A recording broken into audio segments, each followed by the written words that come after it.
I've paid my dues, time after time. I've done my sentence, but committed no crime. And bad mistakes, I've made a few. I've had my shells and kicks in my face, but I've come through. I need to go on. We are the champions, my friends, and we'll keep on fighting till the end. We are the champions. We are the champions. No time for losers, 'cause we are the champions of the world.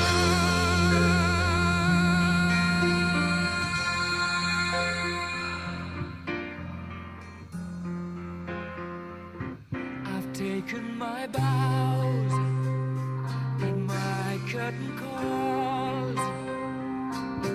You brought me fame and fortune and everything that goes with it.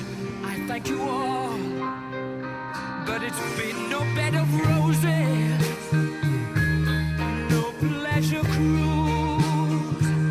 I consider it a challenge before the whole human race, and I ain't gonna lose. I need to go.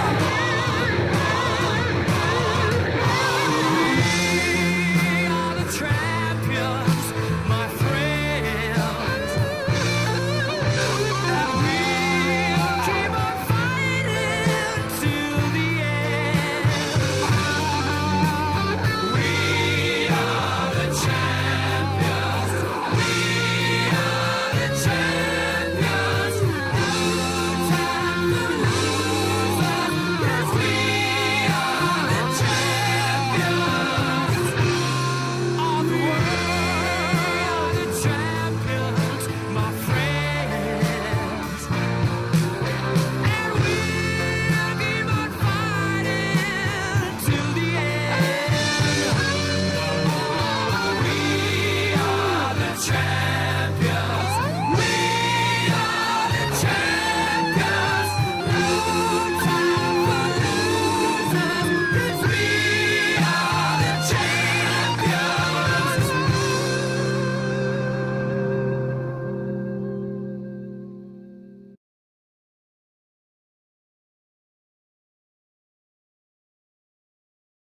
Get online in minutes.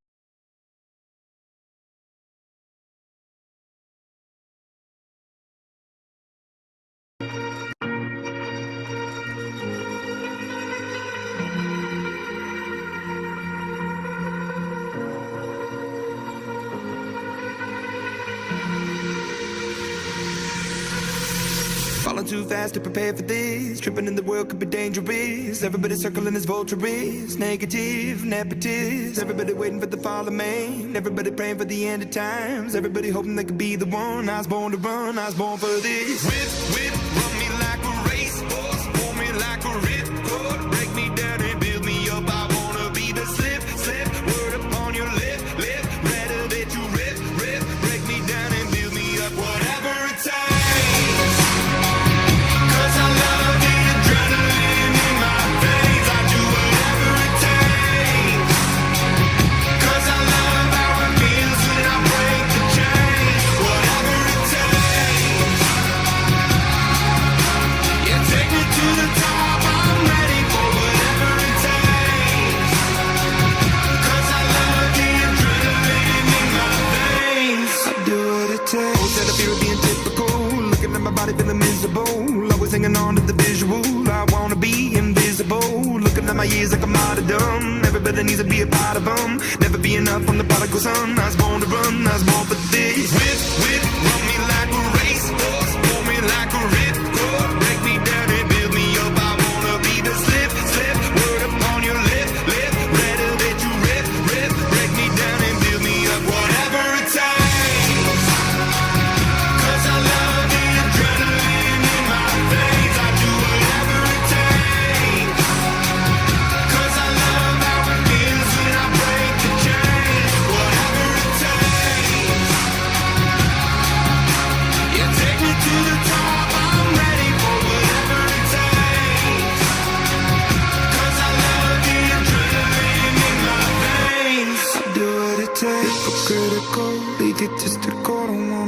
the parenthetical, hypothetical, working onto something that I'm proud of. Out of the box, an epoxy to the world and the vision we've lost. I'm an apostrophe, I'm just a symbol to remind you that there's more to see. I'm just a product of the system of catastrophe, and yet a masterpiece, and yet I'm half diseased. And when I am deceased, at least I go down to the grave and die happily, and leave the body and my soul to be a part of me. I do what it takes, whatever it takes, 'cause I love the adrenaline in my veins. I do whatever it takes, 'cause I love how it feels when I break the chains. Whatever it takes, you take me to the top, I'm ready for whatever it takes, 'cause I love the adrenaline in my veins. I do what it takes.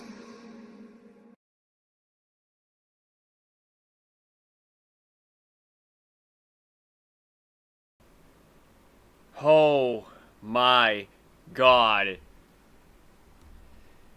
Words, I don't even have, normally I have words for you guys right off the gate of how I feel, but I don't have any words of how I'm feeling right now. Zero, zip, nada, nothing. And I could give two damns about a copyright claim today or tonight on this live stream. I could give two craps about a copyright claim tonight, because I already know the people that are going to subscribe to this channel is going to be much more worth it than what I'm going to make off this live stream. So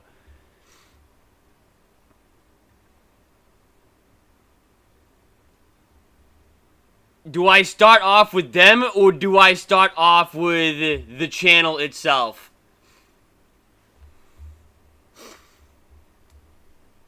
I don't even know where to begin, to be honest with you. I don't know where to begin.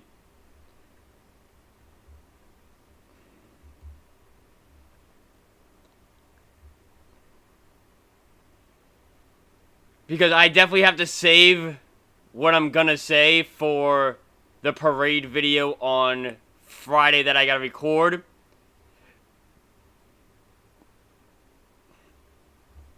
And then I have to do some other stuff as well for an article that is going to be published.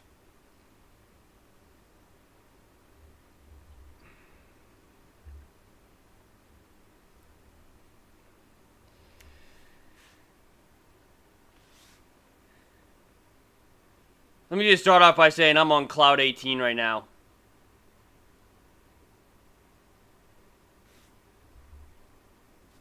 Hold on a second.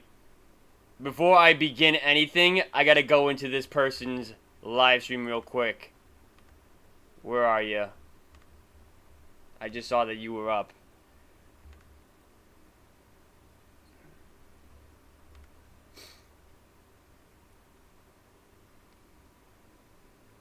No, I didn't want to Party. I wanted to go on the other one. There it is. It's in the middle. I didn't know they were live already. Snatch the Finals MVP from Jaylen Brown there, but in the end, a very deserved Finals MVP award from Jaylen. I've got the clip here of Jaylen Brown. Man, I wish I put these in order before I uploaded them. This is Jaylen Brown receiving his NBA Finals MVP award and attributing at least some of it to his partner in crime, he said, in Jason Tatum. The 2024 Bill Russell Finals MVP goes to Jaylen Brown.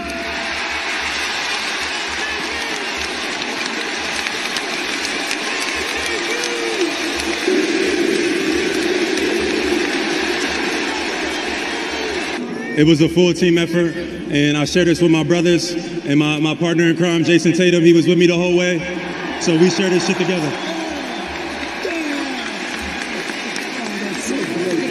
You said, but how were you able to do that to unlock your game, as you put it? Just my faith in the Most High, just believing in my teammates, my coaching staff, and just being grateful. I've been grateful for every moment, every opportunity. I never hung my head. I don't care. I don't give a fuck what nobody got to say. And we come out and we play basketball. Excuse my language. I'm sorry. Thank you, Jay. Dude, I love the profanity up on the stage there, like normalized swearing in 2024. I also love, you can hear Wick in the background just going, yeah, oh my God, it feels so good. He's just like basically jizzing in his pants during the whole ceremony, which was amazing to see. Did you feel like Jalen looked surprised? Like he almost looked like, you know, like when there's like these Southern Baptist churches or like Southern pastors like touch someone to the forehead and they do the like, oh, that's like what he did. He was like, oh, hold me, I'm going down. I can't believe I won it. It's just, it really felt like, I can't remember if it was Joe or Jake last night who said it, but it's kind of perfect for Jalen to win it because he would be the one who immediately gives credit to Tatum. And I'm not totally sure if Tatum would do that. I think he probably would, but JB is just such a thoughtful guy. And it has been the emotional leader all year, so it did not surprise me that he was basically like, I'm sharing this with Jason Tatum. We've been together. We did this together. It was just a beautiful moment.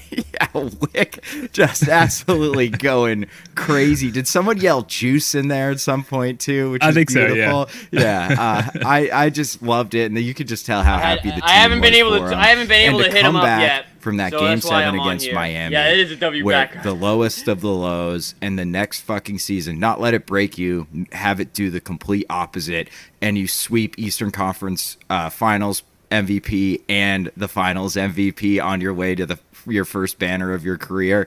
It's got just a beautiful moment for JB.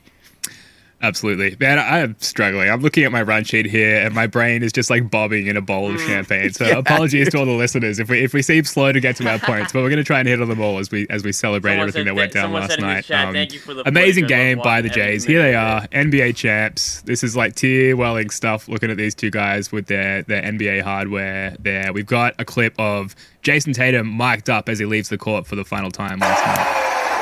I did it. I told you. We did it. I told you. You a champ, Dave. You a champ. They can't tell you nothing no more. You're a champ. You did it. Way to lead us. We did it. We did it. I mean, that hits so hard. All the Tatum Deuce stuff, Tatum with his mom celebrating after the final buzzer as well. Like, as far as like tear jerkers for me and just getting to, you know, some of the best moments from last night, Spoonie, I think for me, those were two of the best for sure. Yeah, I think if this was 4 years ago before I became a dad, I probably wouldn't have thought twice about the Deuce stuff. But like imagining sharing a moment like that with your son has got to be one of the most special feelings of all time. So watching him hold up Deuce, it definitely touched the softer side. Justin with the $2. Thank you, Justin. Appreciate the love and support as always, my friend. Rip Willie Mays dead at 93 years old. What? Oh my God, that's news to me. Holy shit. Yo. Rest in peace, Willie Mays. Absolutely. Thoughts and prayers go out to him and his family. At the line, dude. 93%. So while he couldn't get a three to go, he just brought it in every other way. Like the shot wasn't going down, and he just changed his game to impact it as much as he could. And he was great defensively as well. And yeah, Jalen, again, 2.8 turnovers per game. Like that's always been the knock on him in the playoffs. Below 3 turnovers on his usage is great, and 73% from the line. We'll take it, baby. Yeah, huge. So, yeah, and I just felt like it warms my heart to see how happy Al Horford was for Tatum, because if this is a special moment for anyone, it's a special moment for Al Horford, right? Like he's had the second most playoff games ever without winning a ring, and now he's a champ too. But you can just tell what an incredible teammate he is, because he's immediately bigging up Tatum for being a champ, and it just brings a tear to your eyes or heart, whatever. You know, it's very nice. Yeah, I mean, it's obviously a huge moment for Al, like the 17-year vet finally getting his title, but his understanding in that moment that it was JT's moment and JB's moment as well, and not I know it was just a mic'd up segment. He didn't necessarily know the camera was on him at that time, but to not sort of soak up that moment for himself and give all the flowers to the Jays in that moment, I thought was really, there was a lot of self-awareness there, which was cool. Sticking with some more Jays moments before we move down to the rest of the team. Jason Tatum got some variation of his anything is possible moment here. We did it. We did it! What do you reckon? I was scrolling through NBA Reddit this morning. There was a lot of hate for this. Calling him corny. And I don't know. What did you think of that moment? Obviously, by a Celtics fan here, I thought it was pretty awesome. Yeah, I don't know, man. Like, Tatum is just sort of a robotic dude. That didn't strike me as like planned or premeditated or particularly corny at all. But I'm also a 37-year-old nerd. Like, I am corny. So I maybe am not the best judge what like 19-year-olds on Reddit think is corny or what is actually corny in like the modern zeitgeist. But it didn't come off like awkward. I haven't been able to hit him up. He's so just fucking pumped. Like we were all yelling, "We did it! They did it! I can't believe they did it!" Like, yeah, before he did. So I mean, that was just that had been such a long journey. It's like happiness was the primary emotion, but the second emotion was relief. Like, they finally fucking did it. Yeah. And that's what came across to me with Tatum. Did you think it was corny, Ben? Hell no. No, because I think it came from a place of, I'm not sure if we're ever going to do it. Like, at least having that sticking feeling for a number of years and getting so close. Right. And then just things like the constraints with the new CBA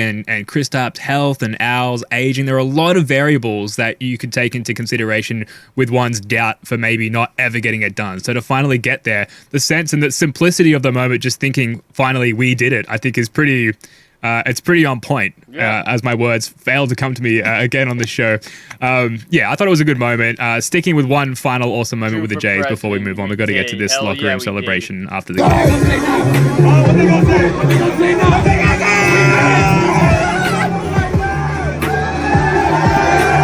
Rolling through everything last night, that was the one that actually made me just like weep like a baby because of just like the Jays finally getting their moment together, embracing, pouring champagne on each other, screaming while there's just like beats blasting in the background. I thought that was really fucking cool. Dude, yeah, that moment was incredible. I feel like there's a gaslighting that goes on with the Jays in the media in some ways because all right, I'm gonna start my shit. Talk a little bit. If they're still live, I'll go back on there. But let's begin with the champs, the Boston Celtics. I'm not gonna make this about me and the run we had first. I'm not gonna make it about that first. I want to give my dues to the Boston Celtics.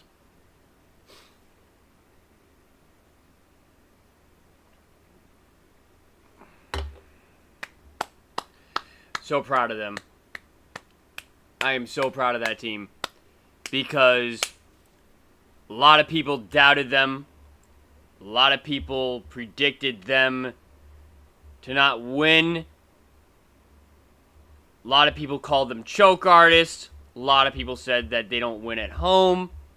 A lot of people said that they'll never get a ring. They're not made for the moment, so on and so forth. And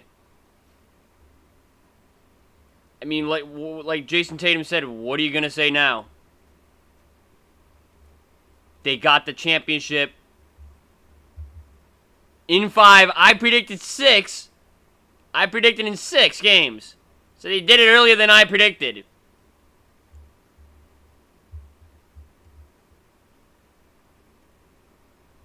They came up clutch. Took care of business, stayed focused the entire season. That has been a knock on them since day one. They play down to competition, they get bored, they just want to get back to the NBA Finals, so on and so forth. They took every single necessary step possible to get this championship.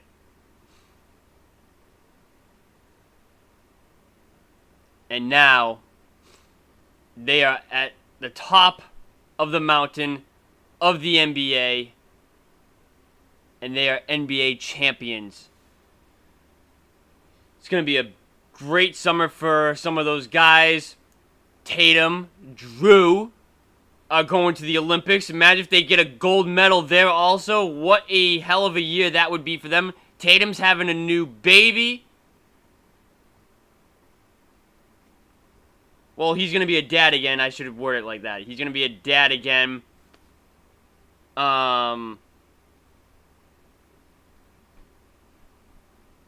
They got the banner. The naysayers can't say much anymore. We got a parade on Friday. I can't wait for it.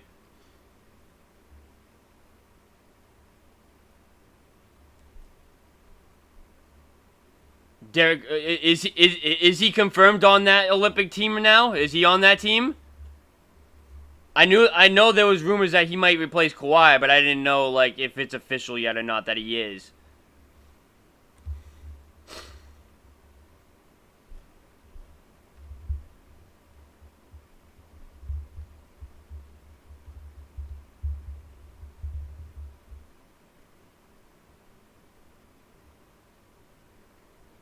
Jason Tatum, through all of the adversity, through all of the naysayers, through everybody saying that he can't do it, has proved that he did it. And he came out with vengeance in Game 5. That was one of the best performances I've seen from Jason Tatum in a Celtic uniform.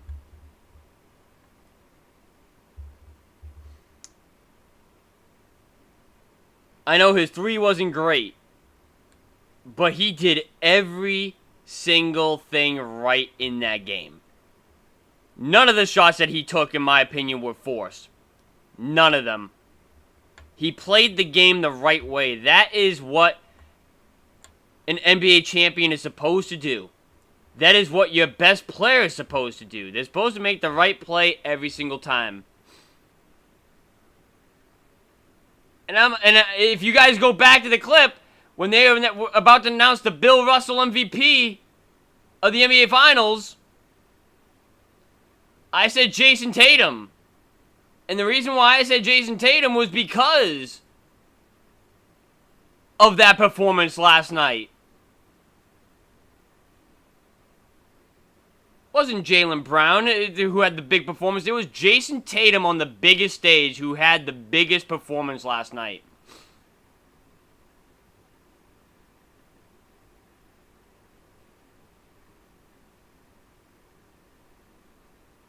And now, they're at the top of the top. And that is NBA champs. We are now going to go to Jaylen Brown. That dude signed a $305 or $9 million contract extension at the beginning of the year. A lot of people said he's not worth it. I'll admit, I said it was an overpay.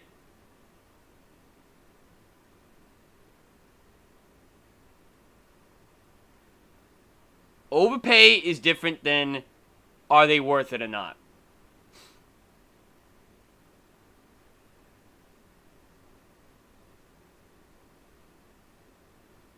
But boy, this entire series though, this entire playoffs really, he has proven that he's worth the contract. And hell, I might even go as far as saying, is he underpaid? Well, this year he was. He was only getting $30 million for this season. He was damn sure underpaid this year.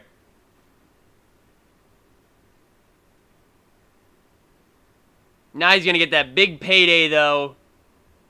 And he has solidified himself as a top 15 player in the league. Can you believe it? We have two guys in the top 15. One guy in the top 5, one guy in the top 15. That's crazy. That's nuts.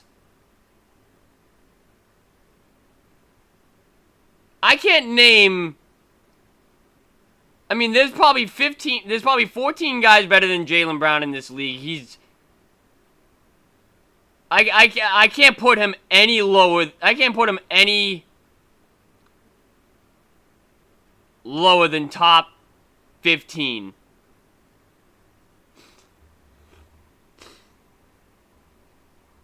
I had him top 20 at the beginning of the year.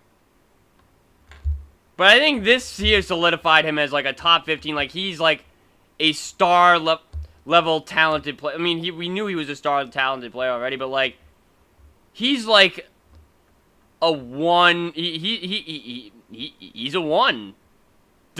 He's a 1. He is a 1. We have 2 number 1 players on our team. That's never a bad thing.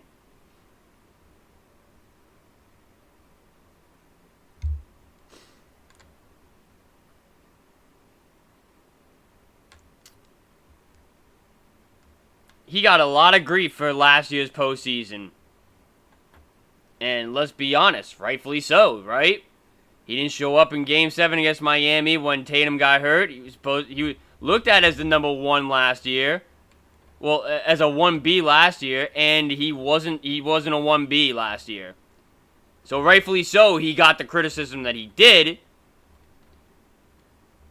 But this is how you know that a player has that dog mentality up here. He didn't take that and fold. He took that as motivation to come out better this season and to have his best season ever this year. That's why he's a top 15 player in the league right now. Last year, he was in the top 20, maybe top 25. If you really want to push it, I would have put him in the top 20, but like, some people say top 25. Okay, whatever. There's no debate on that no more. He's in the top 15.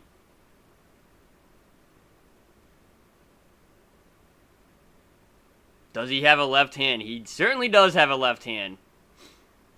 People said that his left hand was going to prevent them from winning a championship. Well, guess what? His left hand was pretty good this season.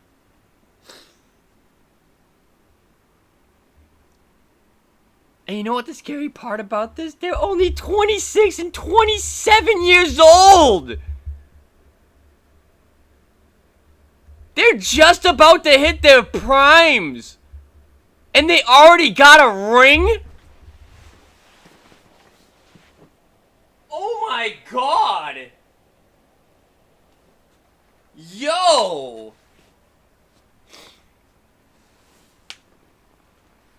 Like, watch out to the NBA. Because I'll tell you this right now. If there's a team that's constructed right now to compete for championships in the future and beat this new CBA rules, is the Boston Celtics. You know who I heard that from? Brian Windhorst, who is a inside NBA analyst. And he said, this Celtics team is going to be here for a while, so you better get used to them already.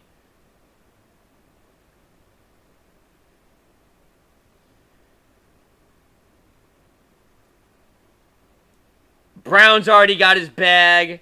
JT's about to get his bag. White's about to get his bag. And the core is going to be locked up. And what's the NBA going to do about it? Nothing. What can they do about it? So you're going to penalize us for putting us at the back end of the draft. Okay. We're going to be there anyways. That's where we're going to be anyway. So who gives a damn if we're going to be at the back end of the draft? Who cares? You know who's good at drafting? The Celtics are good at drafting.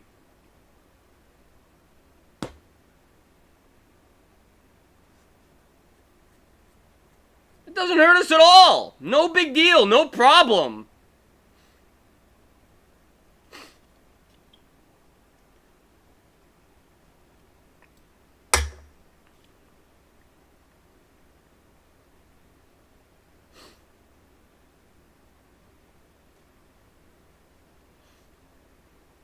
Al Horford got his goddamn ring. I am so happy for that guy. Now I got a debate for you guys right now in the chat. Actually, you know what? Fuck it. You're on Discord. Get on the calls right now. Get on the general chat right now, in the general voice call right now. We gotta have a discussion about Al Horford.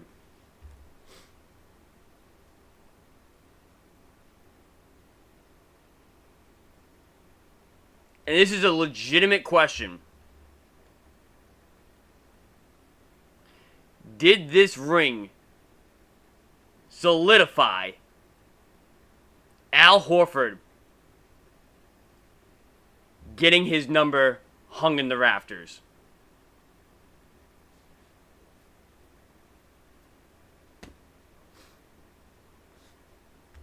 Wow, we already got some people in here. All right, cool. Let's do in-stream talk. Drag you in here right now. All right, do my guy first, who was also in the building last night, seeing this team clinch. Greatest day of my life, man. What up, fam? Greatest day of our lives, bro. Hey, tell me about it. Man. Well, I don't even know what to say, bro. Like, when you got on, you were like, I don't even know how to describe this. I really don't even know how to describe this, bro. Normally, I have the words at the beginning of the stream for you guys. Normally, I have words, but, like, I don't have words. I didn't have words. That's kind of why I went to first the floor first. I was like, okay, I need to think about what I'm about to say. Dude, it felt like 2K when the fucking confetti was falling down. It literally felt like a fever dream, Yes. but it was real. Yeah. Did you get some confetti? I did, yes. Not Okay, much, good, but I good, did good. get a little bit. All right, good. I honestly need some more, though, so I gotta see if anybody's got some hookups on Friday. I got a decent bit. I can give you some. Oh, I got hell you. yeah, hell yeah. I got a full jar of it, so Hell yeah. we'll be great. But man, Did this championship solidify Al Horford's number getting hung in the rafters? oh yeah, I posted on my Instagram 42 to the rafters, bro. Yep. Rafters. Yep.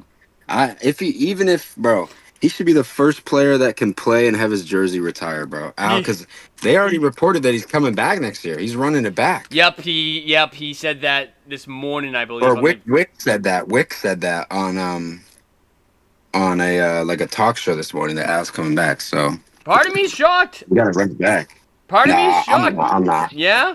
He's still got some, bro. He's got a lot in the tank, and like he's probably even more hungry now. Like, bro, imagine he's a 2-time champ and a 2-time college champ. Like, Oh, yeah.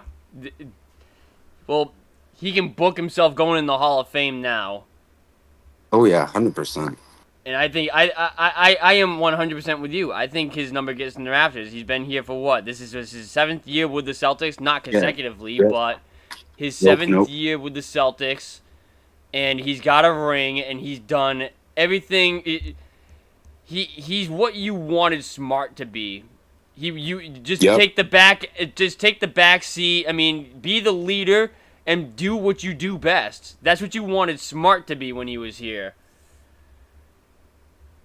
I mean, dude, he's the perfect embodiment of a Boston Celtic, man. You Yeah. could see how much it meant to him when Lisa Salters brought him up, and it was just, man. His leadership is just unmatched. Yeah, it's crazy, bro. He really is just. He's the unk, bro. He's the unk of the team. OG Uncle Al in the like, building, brother. Uncle Al, bro. Like, you just can't. I'm so happy for him, bro. There's not a player that deserves it more than Al Horford, bro. He's worked his ass off, dude. Yep. You know who holds the longest consecutive playoff games without a ring now, right? CP3.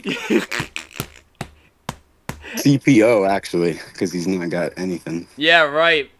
I think I saw one that said James Harden. I was like, really? It's Harden? Oh, Harden? Damn, that could make sense, but I feel like it's CP3, no?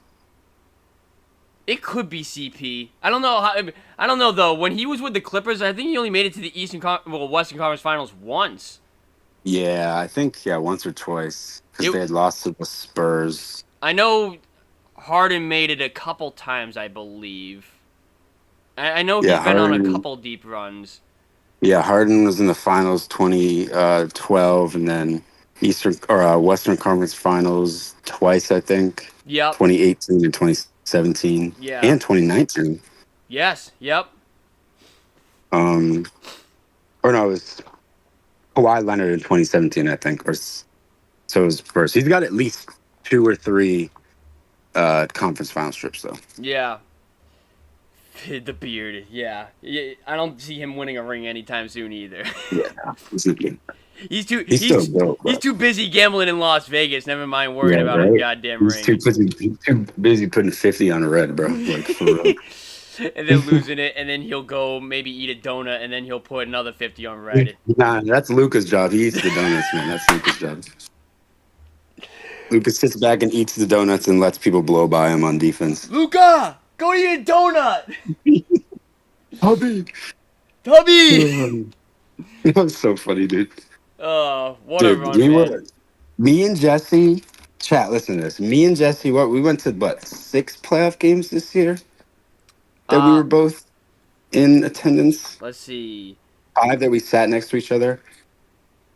Whatever the numbers is, we did not lose a single fucking game. Oh, we lost game 2 against Miami. Oh, yeah. True. Yeah. That doesn't count, though. They had the best shooting percentage in NBA freaking playoff history. Talk But still, about a fraud 6-1, I think. Like, dude, pure dominance, man. Yeah. I've had the game on for the past 24 hours, just like. I forgot. Still So, watching it, guys, bro. I forgot to say this in my video today, but they brought out the extender for Game 4. Well, the Celtics called the finisher for Game 5. I'm now 5-0 in the NBA Finals lifetime. I called you up and said that last night. You're like, oh my god, that's right. Wait, I want to show chat something. Will my camera show on the stream? Yeah. I gotta pull it up real quick. Okay. How do I? Okay, I gotta go here. No. Where? Okay, there we go. You won't see me, Ben, but chat will see you. That's okay. All right. Is it up? Yep, it's up. Yep. The confetti, man. Yeah. Hold on. I got a little bit of it. How many pieces did I got it all uncrumpled because I had to stuff it in my pocket. That's fire. I got 3 pieces right here. I got 2 green and 1 white. I need something like that though, like a jar to put it in. Yeah, I got a decent bit. Yep. Bree But I could have had brought to, home man. 4 handfuls of that shit. Yeah, she got a lot. And she threw it up in the air. That was beautiful. Yeah, she took that photo of me too when I was throwing it up in the air. Shout out, Bree. I should have came down. Dude, I know. We were there for we were one of the last regular fans. I just kept standing in the family section and nobody nobody did nothing. There was a lot of people I think that went downstairs for the ceremony to for them to get the trophy. I was like, oh man, Yeah. I didn't know we could stand by the aisles or whatever for that. Yeah, that's what people were doing. Yeah, they were crowding the stair railing and stuff, and security was tripping, or they were tweaking because if it's a fire hazard or something like that. Yeah, no, I get that. That's why I thought I was okay, they're not gonna allow that. But then I was Yeah, I was surprised too. Yeah, but I definitely should have came down after all that, and then I should have got the throw in the air too. I can't believe I missed that opportunity. True. Well, It was so far though. Next year. Yeah, right next year, back to back. Book it. Hey, the same team coming back. Run that shit back. Yeah, literally. Derek will take a big paycheck. He loves. Have you seen his dad trolling Jimmy Butler on Twitter? No, dude. I've seen, but I'm shocked too because I've seen everybody troll today, the Celtics social media team and everybody else. Oh yeah. I've been having a field day watching that content. Oh yeah, me too. Derek White's dad tweeted a photo with him and D White with the Eastern Conference Finals trophy, and he said, "Holding the next one was even better. Did I do it right, Jimmy?" That's fucking great. That's hilarious. And all the Heat fans, they got 812K views, 9K likes. All the Heat fans are in there. Jimmy Butler, Jimmy Butler. Okay, bro. Jimmy Butler doesn't have a championship. Derek White does. Yeah, right. Jordan Walsh Derek has White more will haunt rings Heat than Jimmy fans for Butler. eternity. Walshy has more rings than Jimmy Butler. Neemias Queta has more. Drew Peterson has more rings than Joel Embiid. Unbelievable. Svi Mykhailiuk has more rings than Joel Embiid, Jimmy Butler, Paul Dude, I George, wonder how much James my Harden. JB signed jersey went up now that he won the Finals MVP. Like, I'd never sell it. I've had this on record, but I just wonder how much the price went up now that he won the Finals MVP. It is time for me to get a JB jersey. Dude, yeah. What the heck? It's Finals time. MVP? I expect it by October next year. Bet. You got to wear when we go to, obviously, because we're diehards, we go to all preseason games damn near. When we go to the first preseason game or the first game where they do the rings, I don't think it'll be a preseason game. That's the one I'm gonna go to. Yep. That video is gonna be awesome. Yep. I think I'm gonna get the black for JB. I mean, I have. Yes, dude, that's the one I have. Yep. Yep, because I still think I want to get a white of Tatum, but like a black of JB, I think definitely. Oh yeah. Good. Because when game one, they didn't have either of our sizes, right? No. Yeah, dude, I was mad about that, but. Yeah. Whatever. Somebody told me today, and I wish I could drink, but like I'm technically working my 24/7 right now, so I can't drink. But when I'm off my 24/7, I have to pour one out for the Milwaukee Bucks and the Brooklyn Nets. Yeah, shout out Milwaukee Bucks holiday. Dude, the shirt's so fire too. They have become my second favorite team in the league now. Milwaukee Bucks. They gifted us Hey, Drew the Holiday. whatever it takes. Yeah, right. They gifted us Drew Holiday. Yeah, shout out the Milwaukee Bucks and the friggin' Portland Trailblazers. Oh my goodness. Well, Portland wasn't gonna keep them though. That was the. No, I know that, but like, dude, they could have shipped him to any team, but they chose us. Like, shout out. Yeah, no. Thank you to Portland also. Yeah, right. We have new merch coming on this website also, so be on the lookout for that. Oh, it's gonna okay. It's gonna be hitting. We'll be there no matter what. Yeah, I've already have a few people in the group chat that we're in, you and I actually, that said, "Shut up and take my money." Yeah. Because I pitched out the idea to them. You actually might have seen the idea on there. I don't know if you remember it or not, but like, I won't Discord. I won't disclose much of it on here. But yeah. I got you. It is a famous meme, and it's gonna involve "We Want Boston" in it. Oh, okay. Oh yeah, I remember. Okay, this. yeah, you remember what it was now? Yeah. Yeah, I remember this. So, and I'm gonna. Yeah, that's gonna be sweet. Because at first my idea was that I was gonna include like all time when they chant that, but like now the fact that we want it, I'm just gonna do this run and that's it. Dude, and the crowd was chanting, "We want Boston." Oh, that was so good. That was hilarious. Yeah. That was so good. Man, that Pritchard half court was. I knew they were gonna get on you about not getting. I knew it too, because I said it in the clip too. I'm like, I can't believe I missed that. Well, you saw me. I was getting ready to record it, and then my screen just goes black, and I'm trying to turn it on. I'm like, why isn't this turning on? And then he hits a shot. I'm like, dude, just your luck. And then it comes on after. I was like, you're like 5 seconds too late. Hey, at least you got the confetti falling. That's really all that matters. Yeah, after all that shit I had to deal with yesterday also. Yeah, right? Dude, yeah, shout out the open seats. Yeah. That's why you guys were able to get a much better view for at least the full quarter of the game. Yeah. I haven't watched the full video yet, but...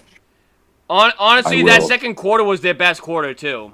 100%, bro. That end to the first quarter, and then the start when... Obviously, the end when Pritchard hit that, and then, I mean, they've been such a much better first half team this year than previous years. Like, yeah. And second half, that was the main issue for a while. But I just feel like the tone setting this year has just been, I mean, amazing. You can attribute that to Missoula probably too. I mean, he's got these guys locked in, man. I owe him a big apology. I was a big fire Missoula guy after last year, even though it was his first year and he didn't have a full summer. But I mean, technically, this is his first full year. Yep. As the coach of the Boston Celtics. And he's already won the team of ring. Like, wow. Yep. Crazy, man. Poor guy's got to have a meniscus surgery now. Oh, yeah, I saw that. And KP ankle surgery. I knew that was coming. I'm not thinking about that. Yeah, true, yeah. I knew that was coming. I knew that was a... You think he'll be ready training camp? I think he should. I mean, so it's June. So if he gets it done after the parade, it should be July, August. He'll have 3 months around there to recover. He should be back by then, I would think. Because, bro, all he's going to do is just bull in Latvia all offseason, honestly. Yeah. Just like Jokic. He's just going to go home and chill. Right. So I don't think he's going to be, working out too much. No. Dude, I'm watching the game. Hauser literally could have had like 15 points. He had so many in and out threes. Yeah. He was great yesterday, too. Great off the bench, man. The bench was stepped up all off season. No bench. You traded Marcus Smart. You lost your grit, which I was a believer of that. And then people started saying, Grant Williams, you lost your grit. And then I was like, okay, chill out. Dude, he was at the game last night.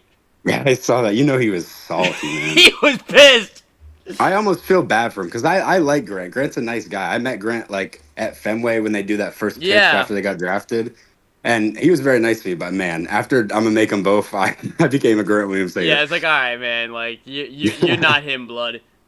You already know, like, as he was seeing the Celtics lift up the trophy, he's watching them and he's probably smiling or whatever, but like, I wish I was able to see him and get a shot of him because I would have done the edit.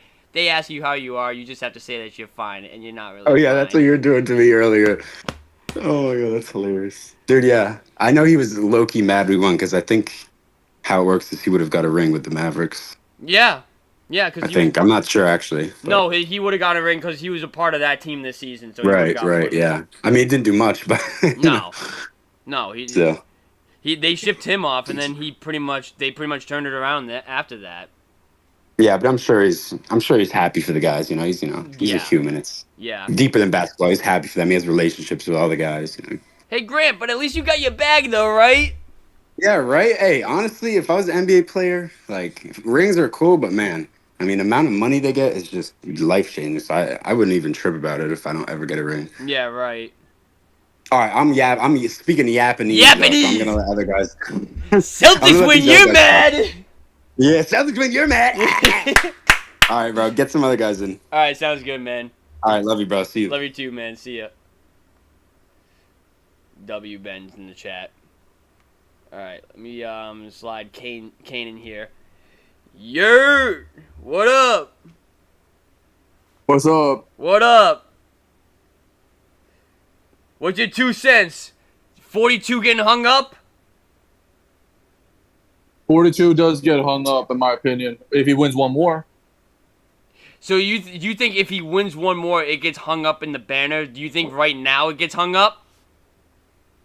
I mean, here I would love to see it, but I would have an argument point being no, because there's a chance that because the thing about what Kevin Garnett did is that Kevin Garnett got Defensive Player of the Year. What did Al Horford really like win individually? That's true. What's up? So I'm like,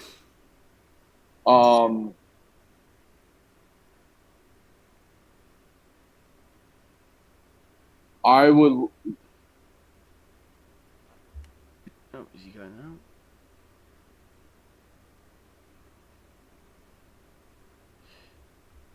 You there?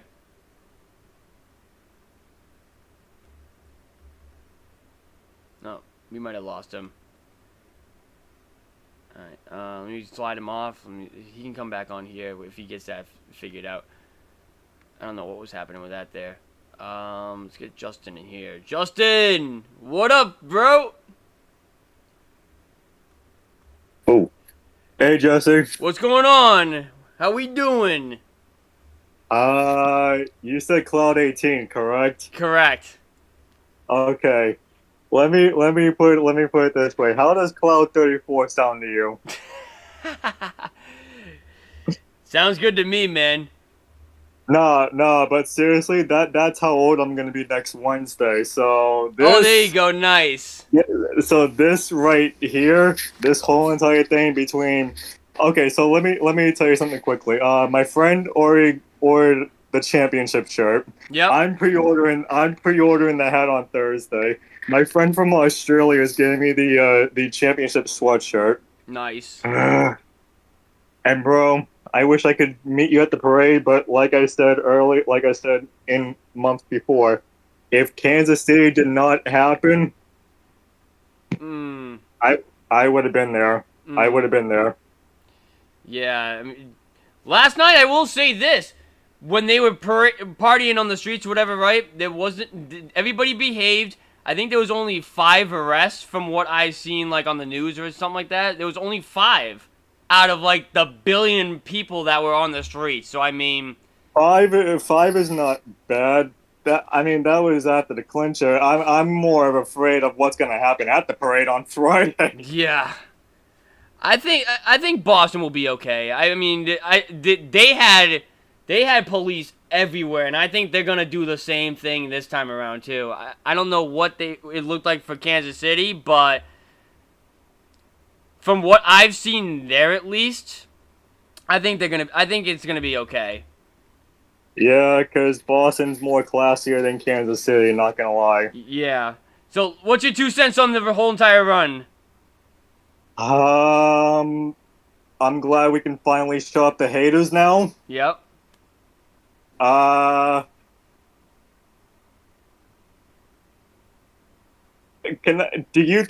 So let me ask you a question. Do you think what Jason doesn't the word what the haters are gonna say now feel like what Stephen Curry said back in 2022? Ooh, good question. Because he said the exact same thing in our locker room when he celebrated that championship. Well, yes and no, because but I will say this: Tatum did it better than Curry. Yeah, obviously he did it better because he's still only 19 at the end of the day. But yeah. Here's my thing with that whole entire quote. Yes, he's had a lot of haters in the past already, but I feel like now the fact that he got the championship and he didn't get the Finals MVP trophy, there's going to be people out there that says, oh, you got carried from Jaylen Brown in the NBA championship. That's why you have the here's the thing. Here's the thing, Jesse. He did. So I saw something on Facebook. He didn't really care if he got Finals MVP or not. No, I get that. No, I understand that. Yep. But I'm just saying there's going to be people out there that says that. So Oh no. I can already hear that. I can already see it, hear it, and taste it. Yep. So the mentality for Tatum next would be because did he have a great run? I think he had a great postseason run. Could he do better though? I think that wasn't the best Jason Tatum we saw in this postseason either. I definitely think he can be better. I think he can shoot the ball a little bit better. There's been times it definitely wasn't better than the 51 point that he put up against Philadelphia. Yeah, very true. I thought last year's run, like all around, like in terms of his shooting and all that, was much better than this year's. And this year turned out to be a ring. If he can do what he did last postseason, and transform that into another championship and win Finals MVP, he will solidify himself as like one of the top 15 greats of all time. I mean, he might already be in the top 25 already. Yeah. Oh, no doubt. So I did a live video. On my group page on Facebook today, and John, my buddy John and I, who I do videos with, we brought up a question. Like between in the East. I'm not saying like in the NBA because I know Denver and Minnesota are going to be up there come next season. Yep. But this is the East. It's between the Miami Heat, the Pacers, the Bucks, and the Cavaliers. My question to him is, who do we think in the East is going to be the bigger threats to us? Because I told him that I'm not afraid of the Knicks and I'm not afraid of the 76ers. Yeah, no, I agree. Man, I'm not. My answer to that was mainly the Bucks if Giannis and Damian Lillard can stay healthy, or Tyrese Halliburton for the Pacers. So here's my thing with Milwaukee. They don't have defense. They don't have that same defensive intensity like they did 2 years ago, 3 years ago when they won the championship. I just don't think they have that, unless Damian Lillard can work on his defense in the offseason, or they get somebody else who has a defensive mind set on the court. I don't really fear them defensively. I think honestly, the biggest threat could be Indiana, because Indiana showed that they are deep, not only just with Tyrese Halliburton, but like with Andrew Nembhard, with Pascal Siakam, Turner, Nesmith. There's a lot of guys on that team that are very good role players. And I think if you put the right team around those guys, they could make some noise. I could see Cleveland being a threat too, but like they have to be healthier than they were this year. Yeah, I definitely agree with that, and I only brought that up because I don't like how up until the finals we kept on saying like, oh, this was like people were saying like, oh, this is the easiest path. Yeah, no, good point. No, this is not the easiest path. So I brought up those teams that got injured, quote unquote, injured. So yeah, Pacers, yes, definitely. And to answer your question about Al Horford, yes, I think one championship is definitely good enough for him to retire. I mean, I know he's coming back for year 18 on Banner 18 season. I think if he doesn't win another championship, I think he's good. I think he's good right there because he's already got a ring. He's already a future Hall of Famer, and he's about to hit 40 in about 2 years. So, in my opinion, I think this is his final season. I would agree with that. Because we already got Kristaps, we already got Tatum, we already got Brown, we got Luke Cornett. So, yeah, after the season, retire him. Hang his number in the rafters. There's no reason to play until you're 40 because you already done everything. Yeah. And I will add on to this. I mean, yeah, he doesn't like Kane's son was saying, he doesn't have the personal accolades like KG did and some of these other players also. But ever since he got to this Boston Celtics team, he's done everything right for them. He's done whatever they've asked for him to. He is the definition of a true Boston Celtic. And now you have the ring on top of that. That deserves to be in the rafters. Yeah. Can I add one more thing before I hop off here? Sure. I watched the full game last night with my buddy from Groveland on the phone last night.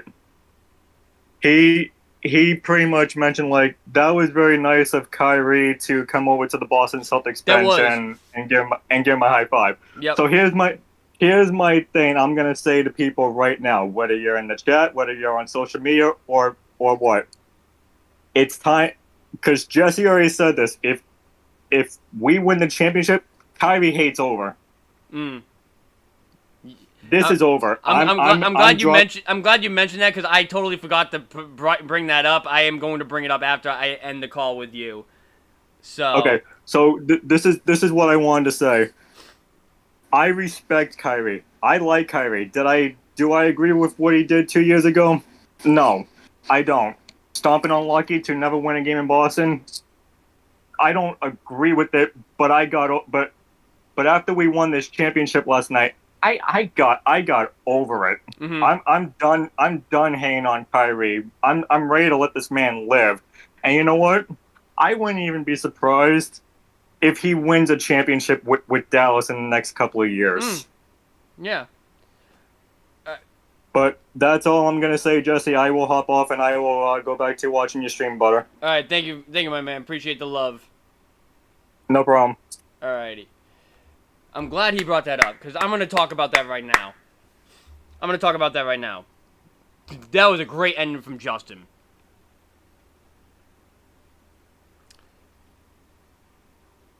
The Kyrie beef is over.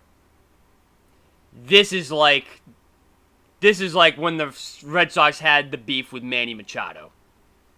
Yep, we absolutely hate what he did to Dustin Pedroia and everything else, so on and so forth. When he faced us, yeah, let him hear it. This here is the ultimate revenge on Kyrie. For all that he's done to the city of Boston, to the Celtics fans, everything else, so on and so forth.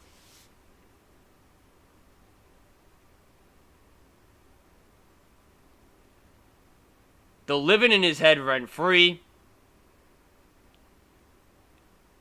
Constantly chanting, so on and so forth. It's over. It's over. Boston ended up getting the last laugh.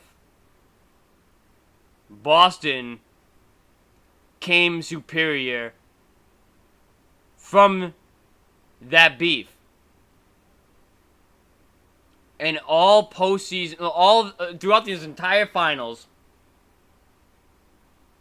you could tell Kyrie's mindset in his head was different.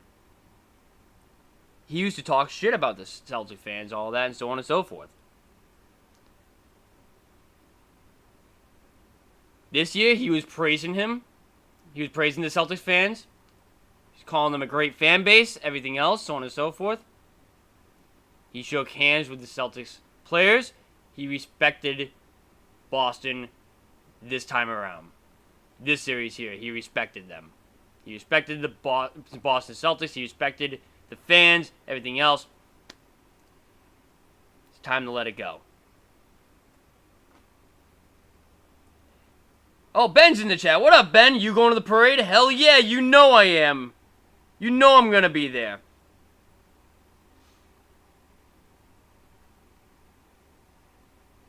But the Kyrie hate is over, though. That's where I was going with this. The Kyrie beef is over.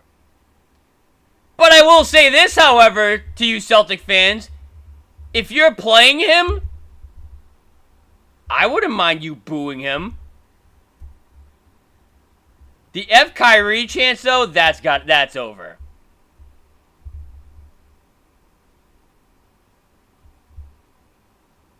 And the reason why I'm saying it's okay for you to boo heavily on Kyrie still, it's clear as day. It's in his head. Clearly. The 3 games that he played in Boston were horrid. Horrid. I think he averaged 27.5 points per game in Dallas in the NBA Finals this year. But he only averaged 14 in Boston? 14!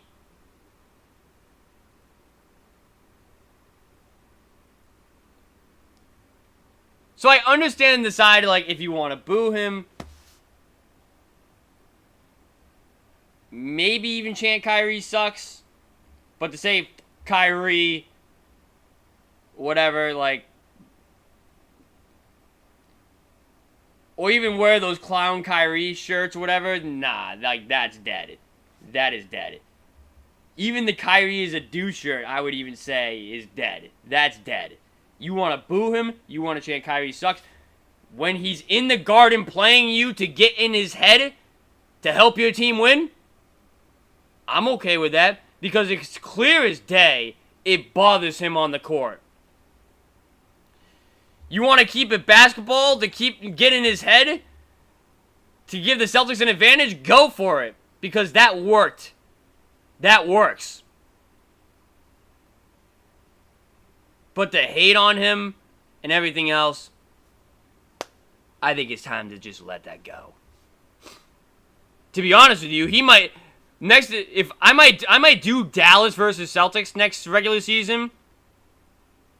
Hell, I might give him the Mariano Rivera treatment.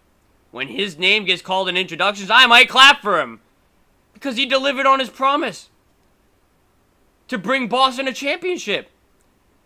He sold Dallas. He sold on Dallas's finals. He didn't play great. He played horrid here.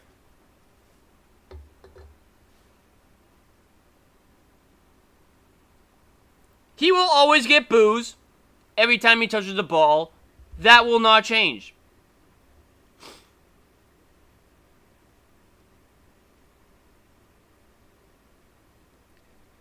But constantly talking about Kyrie,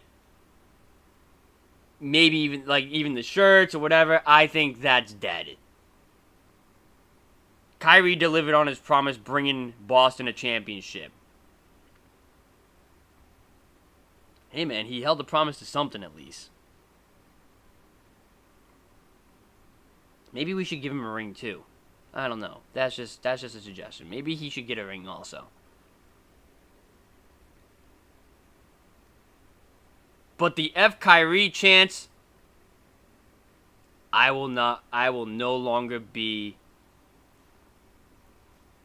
a part of that. Nope. I don't even know if I'll be a part of the Kyrie sucks chants. I don't know. Booing though, I will be a part of that. Because again, like I said, it's clearly in his head. You, the fans, get into his head. And that's what makes you guys special. That's what makes you guys a special fan base. One of the best fan bases in the world. Your energy, your passion is so high that it gets in a superstar's head like that.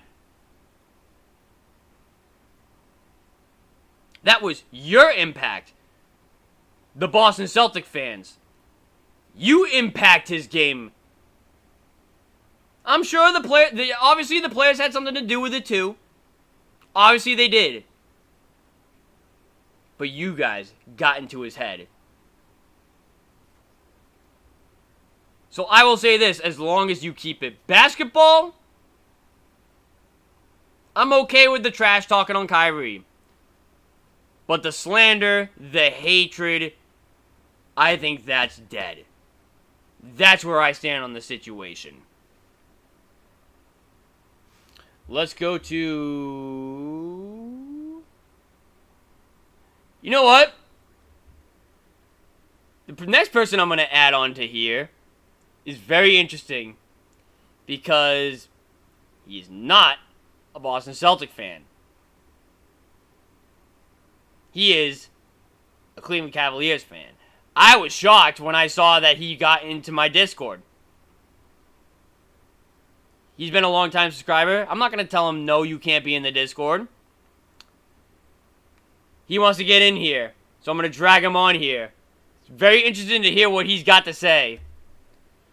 What up, squad? What's up, Jesse? What's up, my dude? For you guys who don't know, this is Unger. What's up, man? How's it going? How's it feel to be an NBA champion, my friend? Dude, the feeling is surreal.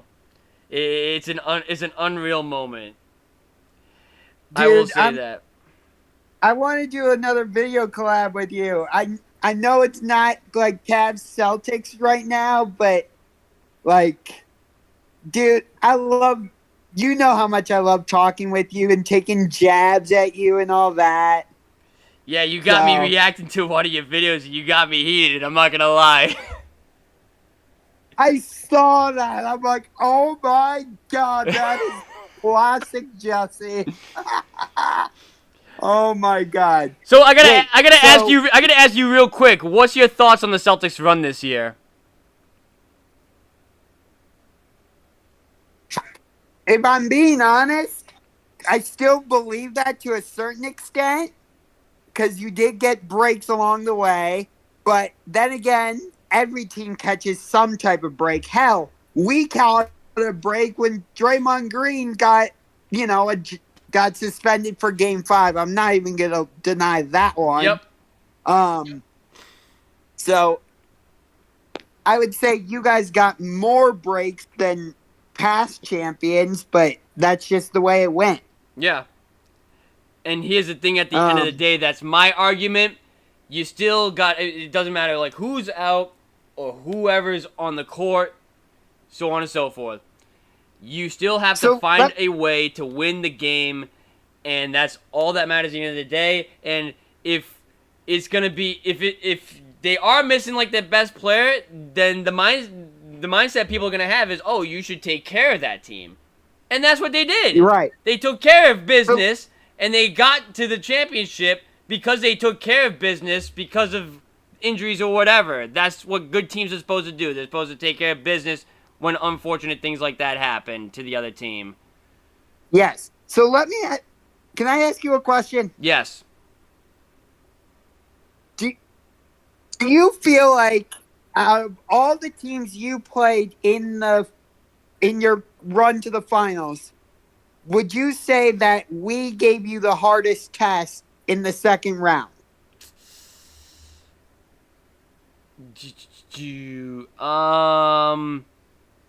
had me nervous after game 2. When Donovan Mitchell just went off after game 2. It's all right if you want to say if you don't think so. I wasn't worried about Miami. I was worried about you guys, though. Because at the beginning of the year, I said, I predicted you guys third in the conference. I think I predicted you guys third in the conference. I think you did. So it was you guys were either third or fourth on my list. I saw your defense with Jared Allen and everyone else. No, Donovan Mitchell. I thought Darius Garland was going to have a much thing. better year than he did. And I thought Evan Mobley was a much better player than what I saw with my eyes at games at least. And I thought you guys were going to be the biggest test after Milwaukee got knocked off. I thought you guys were the biggest test because, again, Knicks were not fully healthy, and they were missing a lot of key guys also. So I viewed you guys as the biggest threat at that time. Okay. But now that you've won the championship, of the 4 teams you played, Miami, Cleveland, Indiana, Dallas, who would you say was your biggest challenge? Almost all those Indiana games are close. Even though that would turn out to be a sweep, that wasn't easy. That was not easy to finish. Because we had 2 games that went down to the last 30 seconds. We almost lost 2 of those games. I think we only blew them out in 1 game, and that was game 2. So I would say, result-wise, Indiana was the tougher matchup. But, on paper, though, with the roster constructions, it was definitely Cleveland. Okay. I feel like if we were fully healthy, we could have pushed the series against you guys to at least 6 or 7. I predicted a fully healthy series that would have gone 6-2. Yep.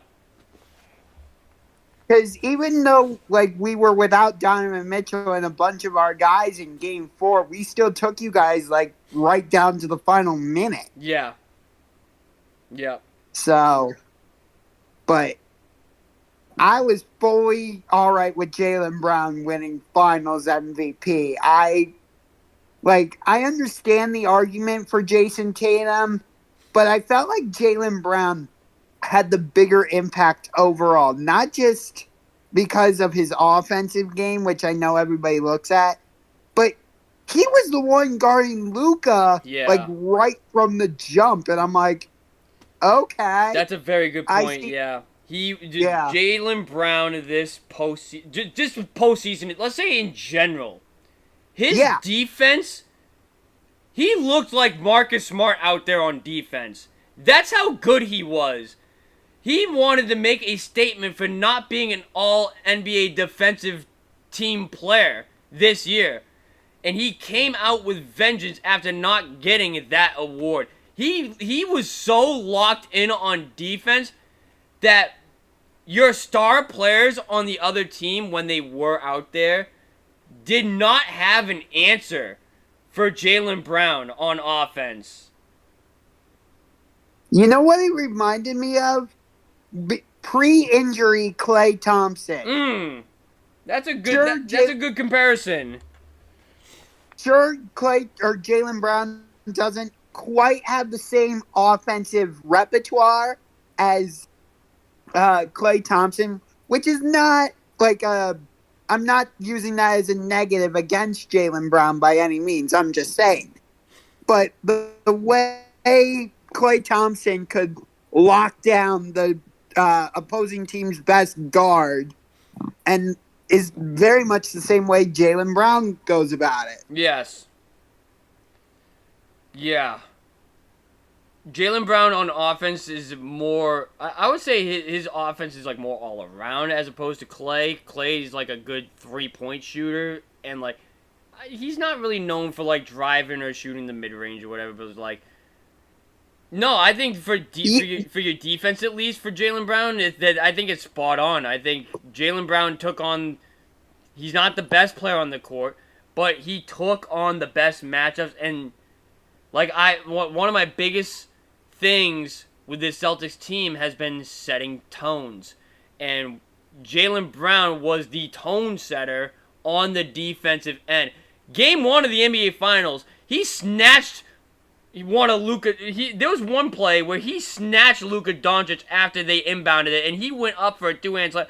That happened so quick. I was like, I didn't even know what happened at that point. Jaylen Brown just took Luka right out of his game most of the series. It was pretty incredible to watch, actually. Yeah. And what's also cool about the Celtics team is, like, you know, you heard all the noise for years. Like, oh, you need to break up Jaylen Brown and Jason Tatum. It's clearly not working, and they're never going to get it done and all this and that. And instead of, like, giving in to all that outside noise, or however you want to say it, the Celtics stayed the course. They let their core marinate. Yes, you traded out Marcus Smart. You got rid of Robert Williams. You got rid of Malcolm Brogdon and other guys, but you kept like your two main guys together. Mm-hmm. Yeah. Did that last offseason, getting Drew Holiday and KP was the difference maker. And this is not a knock on Marcus Smart, because it's love and trust forever, the heart and soul forever here with the Boston Celtics. But he is not a third option on a team. He thinks he is, but he's not a third option on this team. So the swap for Smart and Porzingis made sense because Porzingis is an all-star caliber player where he can be the number 2 option on many teams. Many teams he can be a number 2 option, and you switch out Marcus Smart for Porzingis, then you get 2 first-round picks on top of that. Then what you do is you trade Brogdon, who was clearly unhappy with his role here, and Robert Williams, who, again, we love Robert Williams too, but his problem was he could not get on the floor because of injuries. Not saying Porzingis doesn't have injury issues either, but like Porzingis, let's be real, a much better big than Robert Williams. So you ship out Malcolm Brogdon, Rob Williams, one of the picks you got from the Porzingis deal, and one of your own first-round picks for a better version of Marcus Smart in Drew Holiday. Beautiful! Beautiful! You surrounded yourself with 4 all-stars, and then a young bench behind it with... Let's not forget about Peyton Pritchard this postseason either. Pritchard has... Oh, yeah. Pritchard stepped up huge for how small he is on the court. Yeah, he masters that shot.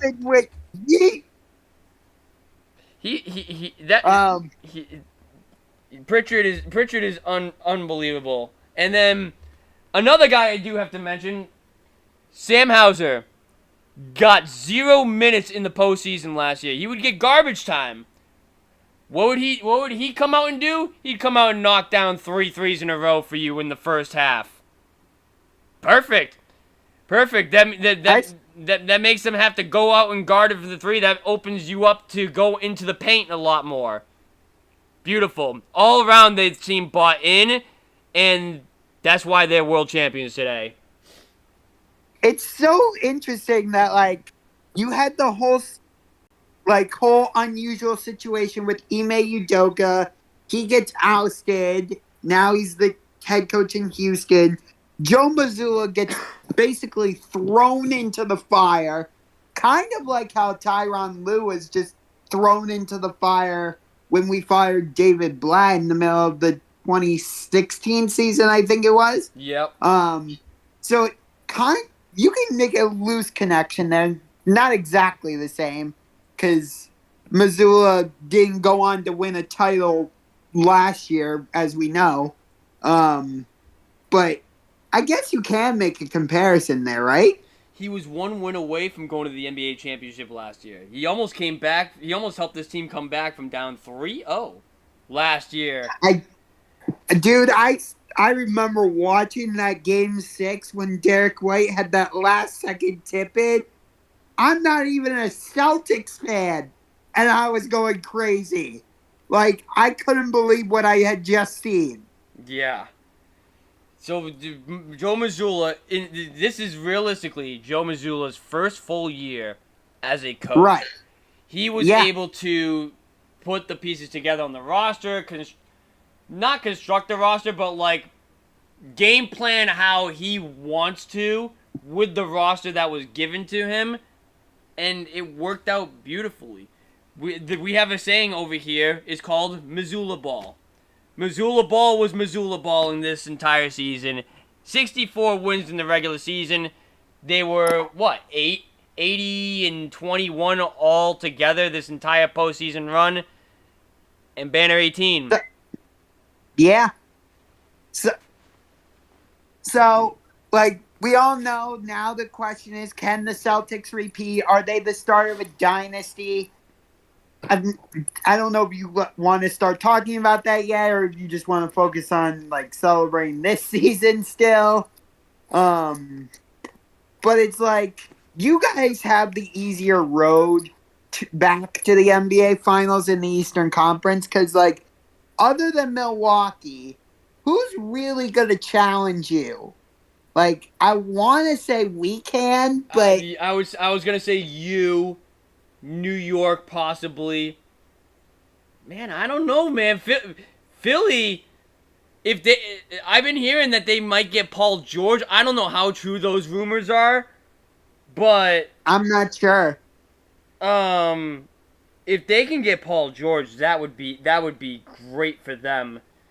Orlando could be a dangerous team. Orlando, I heard they're interested in Klay Thompson. That could be an option for them. Man, I mean, I definitely think it's still early to, like, say, okay, what's the road to repeating right now? I think it's still fresh for us to, like, think that far ahead. We're just enjoying the run right now. Like, we have the parade Friday now. Gas up the duck boats. It's time to head into the Charleston River. You know the vibes. It's going to be a great day on Friday. And I think we're just on that train right now. We're not even focused on next season right now. I totally understand that. Unfortunately, I did not get to go to the Cavaliers championship parade back in 2016 because I actually had summer school, so that kind of sucked. Oh, damn. But I did get to go to the championship celebration for our minor league hockey team who won the championship that same year. Oh, there you go.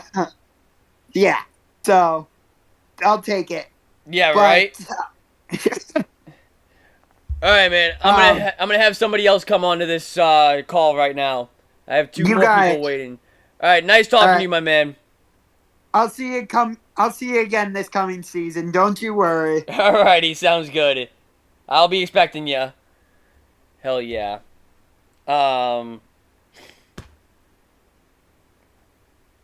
Yeah, I am not even focusing on next season at all right now. All I'm focusing on is just the high that I'm on right now, the adrenaline, and everything right now that I'm feeling about this year. That's all that's on my mind right now. I am not thinking about next season whatsoever yet.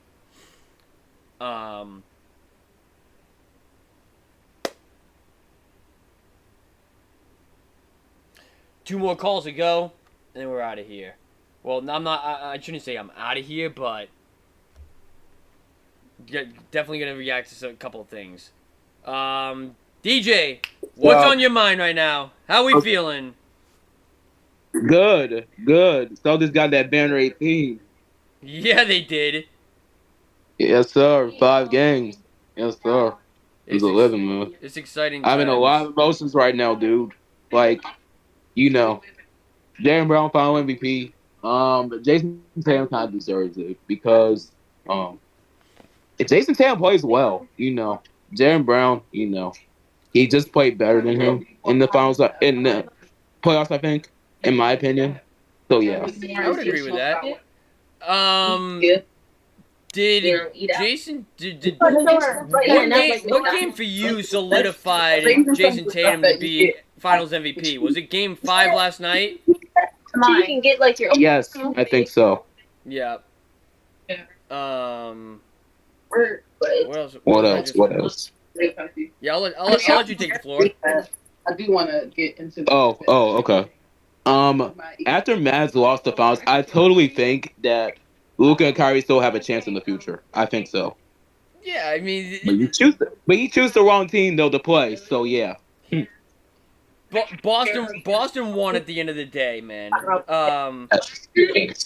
Chelsea. Yeah, Boston won that debate at the end of the day. I mean, we had that beef with Kyrie for so many years, and now. Yep. Like that. We finally got one. We got one. This feels like the Red Sox when they won the World Series against Manny Machado a few years ago. Yep. Yeah, it does. All right, I'm letting VYOM talk. Oh wait. Yep. Big Al also got a ring too. Big Al also got a ring. Do you think his number gets hung in the rafters? Yes. Yeah. All right, sounds good, man. Thank you, appreciate it. All right, man. See you later. Peace. All right. You guys ready? I know. VYOM's about to go nuts. I know he's about to go crazy. All right, champ, you ready? I'm outside, Jesse. I'm outside. Oh man, what are you doing Look outside? what I have. I have this. He's got the banner. Hold on, guys. I'm outside because I don't want to disturb my family. Because I am going back to the stands in my local baseball field, getting ready to talk. I'm almost there. I am walking. I am not gonna get attacked by any bears. I'm not gonna get attacked by mosquitoes. I'm not gonna get attacked by anything else. I am going to sit on I'm gonna sit on that bench and I'm gonna talk that talk. You hear me? Can't wait. Run! Run, like Bray Wyatt said. All right, I'm there at the stands. All right, I can relax. I can relax. And another thing I can relax and breathe. Finally overcame it, Jesse. We finally. Oh, no. I don't want to lose my poster. Oh, no, don't lose it. It's a prize. It's a prized possession in my room. Yeah. I cannot lose it. No. Do not. I'm not letting the wind take it away from me. Have you wrote down 2024 on it yet? Not yet. A slight change of plans. I will be doing it tomorrow because I had work from 1:30 to 6, and tomorrow I've work from 1:35. Yes, but I duct taped where I'm going to be writing 2024, if you can see. Can you see it? Yeah, I can see it. Yeah. I am absolutely, when Pritchard, oh man, I got to start with this. When Pritchard hit that half-court banger at the buzzer, I yelled out loud, bang, bang. It was just one bang, but I yelled out loud, bang, while watching on the projector. I was absolutely ecstatic, Jesse. You have no idea.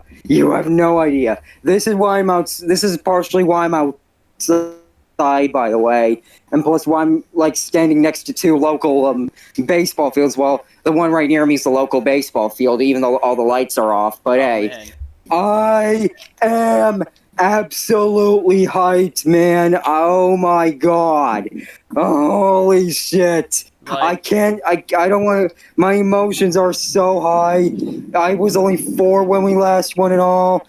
KG, Paul Pierce, Ray Allen, everybody else, Rondo, Perk, even though he's a traitor now. We also had a Big Baby. Unfortunately, he ruined himself. Unfortunately, but hey, we also had Leon Pose, still with your organization, the Judge, PJ Brown, Scal, Tony Allen, all that. Loved that OA roster, but I think it's time to do a 2K. I think we might have to do a 2K simulation, Jesse. The 2024 Boston Celtics versus the 2008 Boston Celtics. Who do you think will win a 7-game series, in your opinion? Who do you think? That's a W idea. I never even thought about doing that. Because that has been a debate the last week or so. That's a good idea. Should we just, should we just do that at some point, like later on next week or something like that? Where I literally just turn on 2K, right? I don't control any team. Oh, we got a new sub! Who just subbed in the chat? Free Scott Giles. Thank you for the subscription, man. Appreciate the love and support. All love, you know the vibe. Sorry to interrupt, nice. but W new sub. I usually say that in chat, but yeah, W to that new sub. But yeah, I want to have this 2K simulation because I hope everyone agrees with me on this. We're all dying to know who would take it all. Is it the 2008 squad or is it the 2024 squad? I want to hear everybody's predictions first. So what I would do, here's how this live stream would go out. I would not control any team. I would legit keep my controller in the middle and let the CPU battle it out. And we would watch the game on stream together, and it would be a full 12-minute game, like it's like any regular NBA game. It's 12 minutes for 4 quarters. The best team wins, and we just watch the game and we see what happens. Would you guys be interested in that idea? Yes or no in the chat? Yeah, we need to. I would love to see it. Come on, chat. Say, be like Daniel Bryan. Yes. Oh man, I love going crazy in here, Jesse. I love it. When anything good happens, oh man, I am. Oh my gosh, man. I got a question for you. My emotions are taking me over, Jesse. My emotions are taking me over. Are you gonna be at the parade on Friday? Unfortunately, I have work on that day, but I will watch the highlights when I get back from work. I will watch the highlights of it. But I'm hoping to see everybody go crazy. I hope everything will be positive out there. And yeah, the parade, I hope it's gonna be it's been 5.5 years since Boston sports last won it all. We've been under a dark cloud, but we finally got rid of it. And I'm glad that it happened. And I'm certainly y'all are too. I am happy that we were finally back at the NBA pinnacle. We finished our story like Cody Rhodes in WWE WrestleMania 40. We have gentlemen swept the Mavs into summertime in Cancun. We ate the rest of Luka's Slovenian meat and drank the rest of Kyrie Irving's tears. That's what you get, Dallas. That's what you get for facing a 60-win team and not a 50-win one.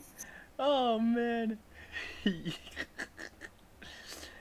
you think the Kyrie hate is over? Do I think it's over now that we won the championship? Yes. Look, I'm going to be brutally honest here. I still respect Kyrie at the end of the day. He has legendary moves. I think he still got it, in my opinion. I got to be brutally honest. And one day, it's fun facing. I think at the end of the day, it's fun facing him nowadays. When is it? You know what? I think now I have all the full respect for Kyrie in the world, even though we still have to boo him and chant Kyrie sucks and all that kind of things. But yeah, I think it's about to be over, as long as nothing crazy happens ever again between Kyrie and Kyrie and the Celtics. But hey, the fans booing got into Kyrie's head. We were the sixth man. We were basically the sixth man against Kyrie, and it worked like a charm.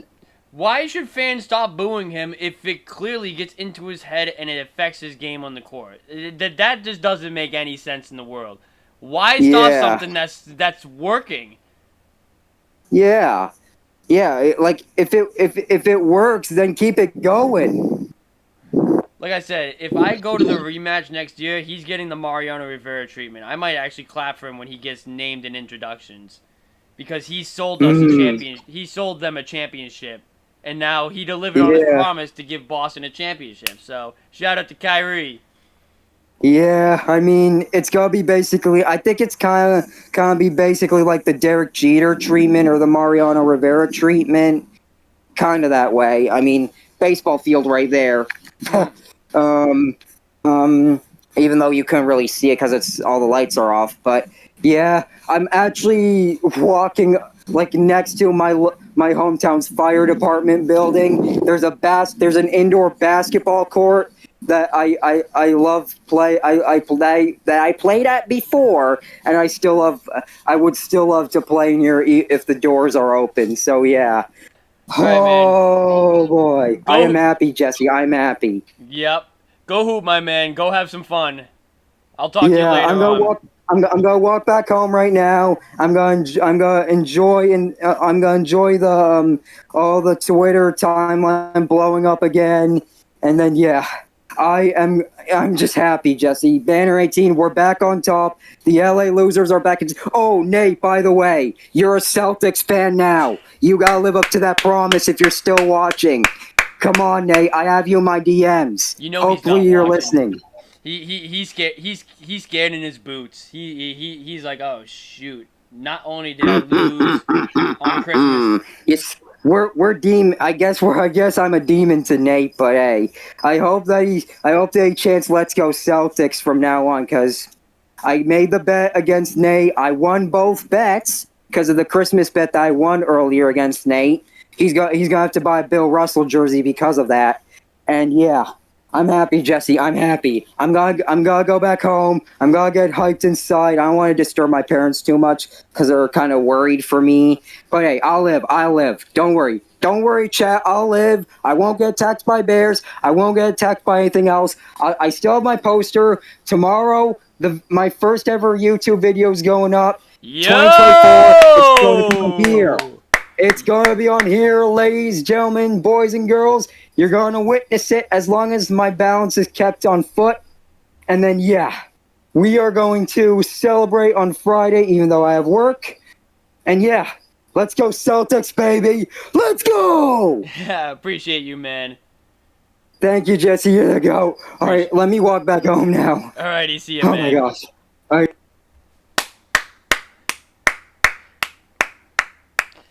That might have been his best call ever. I'm gonna keep it a buck.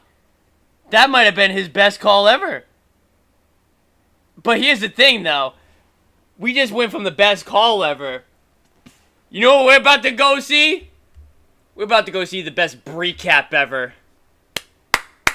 We're about to go see the best recap ever.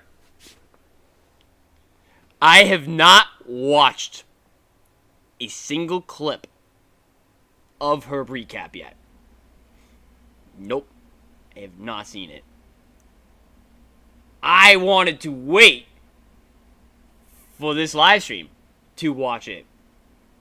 I did not want to see a snippet of it. I did not want to see what she had to say. I did not want to see the end. I already know what kind of energy she was on.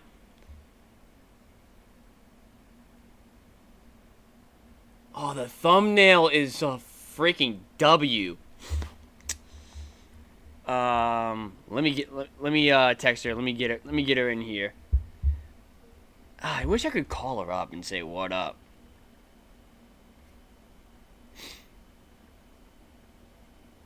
Cause I mean, I got sort of a is like a small recap from mine, but.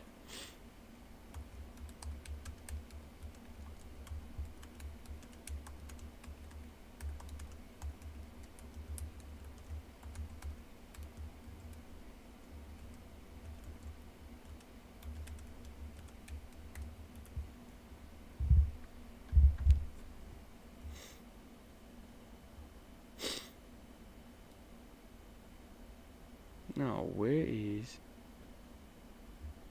the trophy?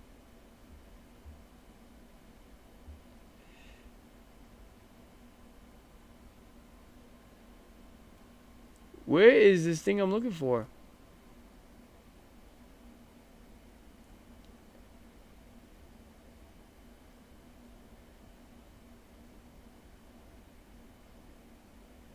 Oh, here it is.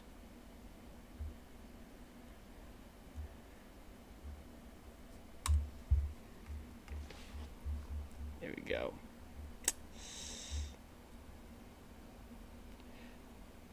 Yes, yes. Don't worry, guys. I'm getting her in here. I am going to get her in here into this chat. I know you guys want to hear from her. Go to channel, love your videos. Appreciate the love and support, my man. Appreciate all the love. Appreciate you hitting the subscribe button as well. Smoking on that Mavs pack right now as we speak. Do I have my... Yeah, I'm not going to hit on that, to be honest. I'm not going to hit on that. She just texted me saying laughing my fucking ass off with a bunch of laughing faces.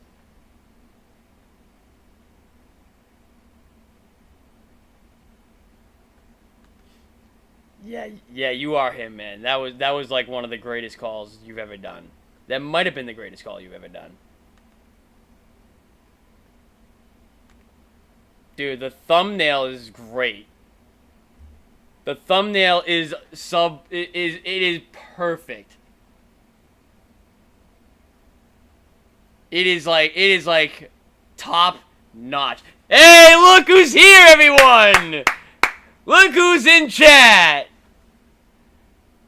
There she is! Listen right now. I don't know anybody who deserves this moment more than Bree.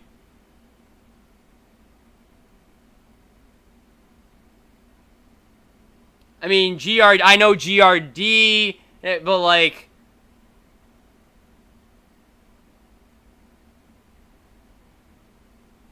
Bree has been through... She's been through it all. And she definitely deserved this moment last night. So I'm glad she got to be in the building, even though she was stressing.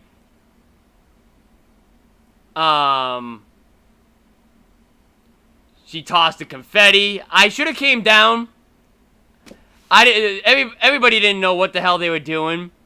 You took a thumbnail? Hell yeah.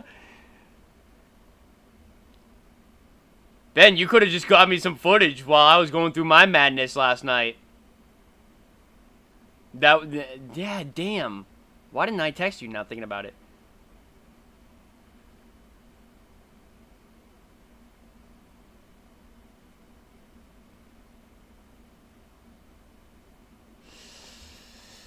Oh, I'm so excited for this one. I don't think I've ever been more excited for a recap in my entire life. Well, obviously you guys know I'm excited for every single one, but like this one's different. This one is completely different.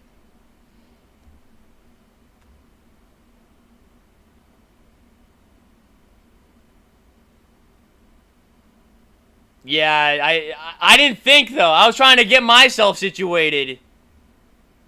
Fucking StubHub, man. I will never buy from them again.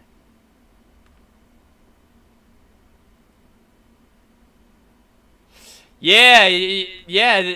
I wish I wish you did, man.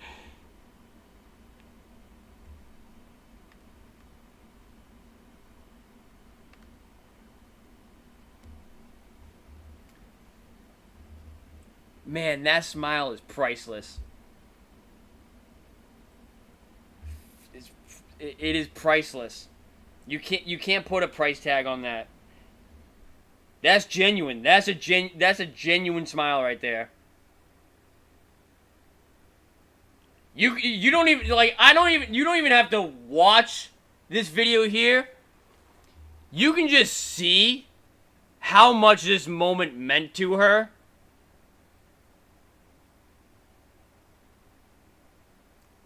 That's all you have to do is all you just have to do is just look right dead at her and see she right now she's on cloud 18. You can see it. I mean, who wasn't in that building last night though? But like, for all the dedication and hard work and the passion that she's done on her videos, oh my god, guys, she's 140 subs away from 1,000. Get her there right now. To you people who are subscribing to me for my video that I just released from last night, no. Don't subscribe to me. Go subscribe to her. No. She's like she is the real of the realest that you could ever get to know. So go subscribe to her channel.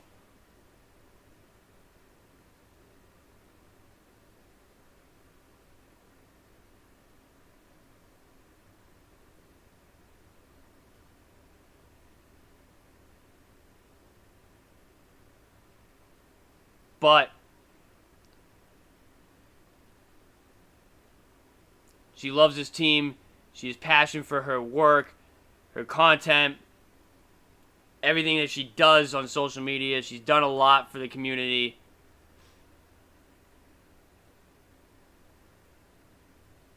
I couldn't be more happier for someone. I just couldn't.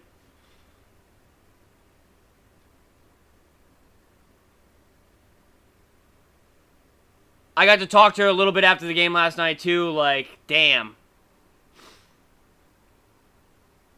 You could just tell.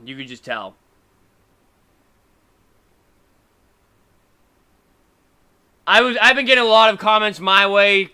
I got so many text messages last night saying, hey, you went through a lot. You almost passed away 2 years ago. You've been dreaming about this for the last 2 years. You wanted this to happen 2 years ago. You finally got your moment. Congratulations, you were part of this. No. I don't want this to be about me. This is not about me.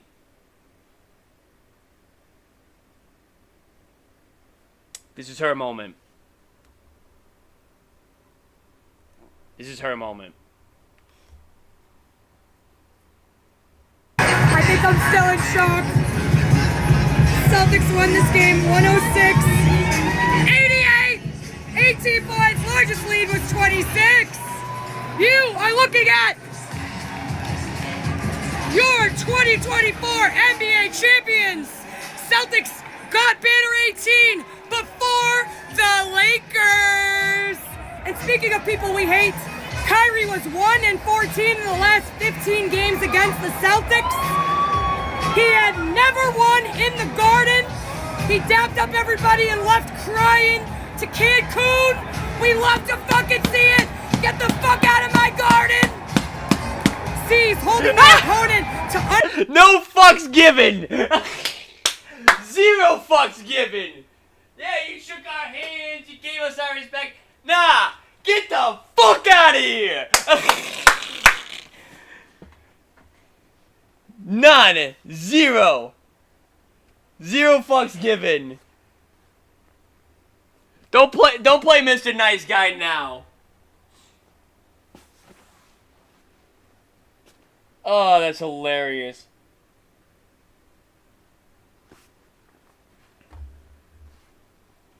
Savage, yeah.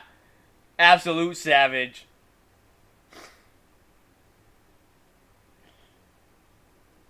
Oh, man. This type of revenge here, and I'm going to continue to say it, this feels very similar to the Boston Red Sox in 2018 winning the World Series against Manny Machado.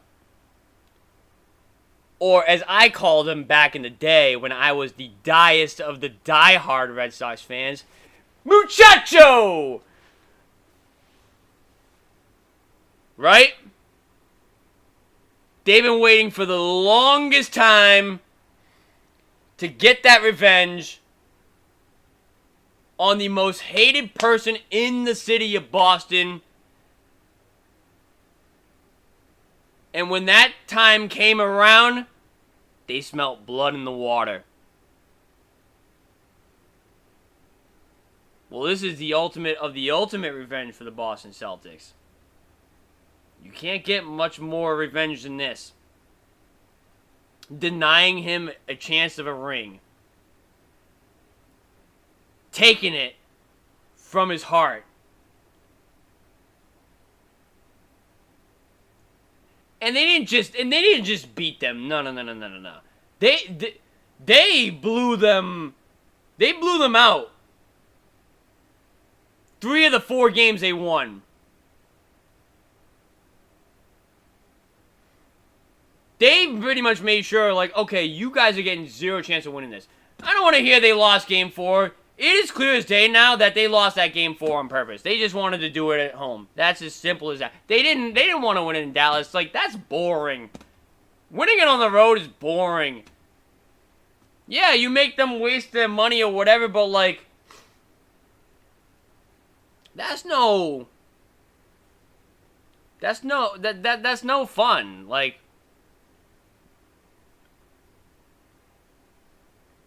it's not going to be loud in Dallas if you win it there. No, it's going to be loud as fuck in the jungle if you win it there.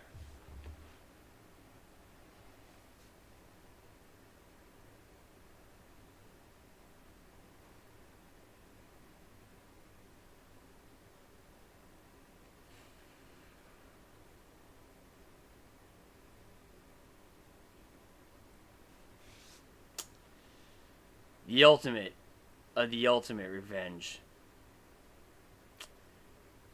Kyrie will never, ever live this one down.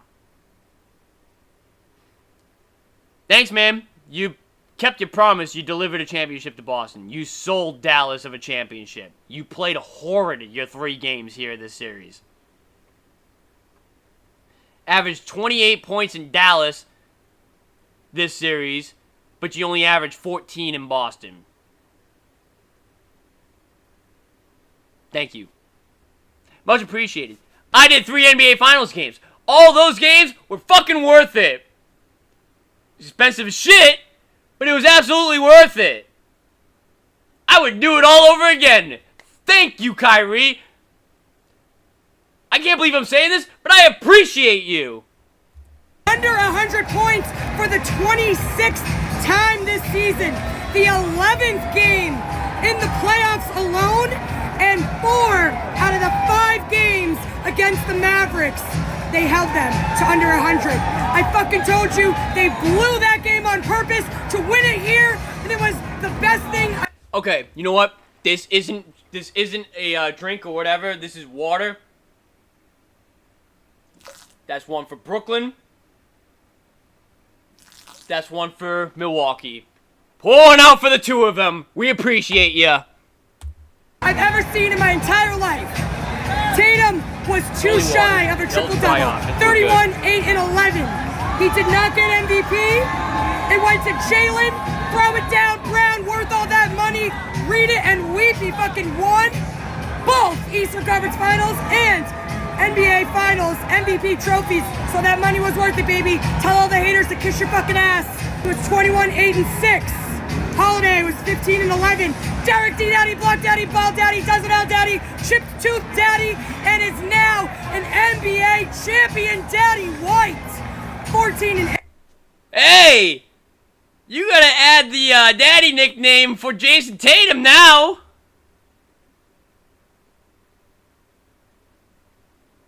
Man's winning off the court and on the court. Holy hell. Same with Sam.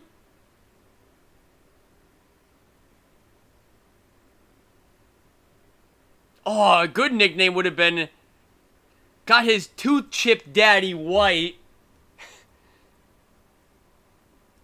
No Diddy.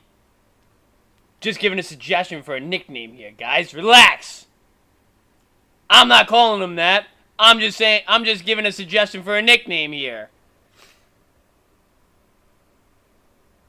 Al, old man Al, a young 38 out there. Horford finally got the ring that he deserved. End of the night, 9 and 9. KP the Unicorn. Porzingis said he would die out there. He had 5 points off the bench. And Sammy, soon to be a daddy, Hauser, had 8. Pritchard, buzzer beater king, short king, got that buzzer beater. Rico called it. He said Pritchard was going in for that buzzer beater specifically, and he fucking did it. Oh, I missed the clip and everybody's fucking roasting me for it. Oh, I fucking missed it. I missed the fucking clip. And I'm getting flamed for it. What else is new? Oh, you are the king of missing the highlight of the game. Blah, blah, blah. Like, dude, I get it. I'm sorry. I did not catch it on video. I apologize to you people. I can't help it, though, if I am trying to get ready to record and my phone just goes black. And I'm like, what the hell? He makes it. I click the power button, and then it comes right back on. I'm like,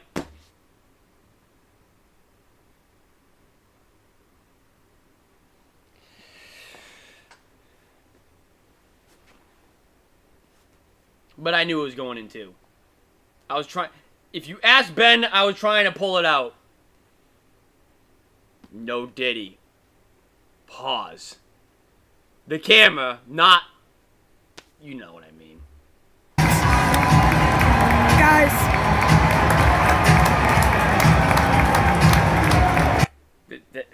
Wow. Wow, wow, wow.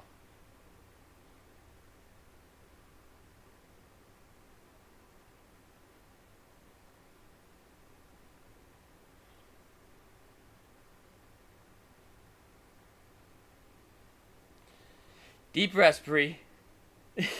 I said no Diddy! Chill out, Ben! Guys.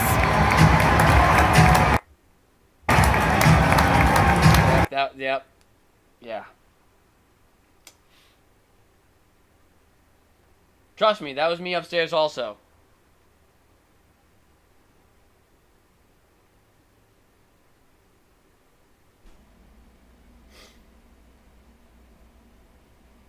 Yeah, both of you guys got redemption for Game 6.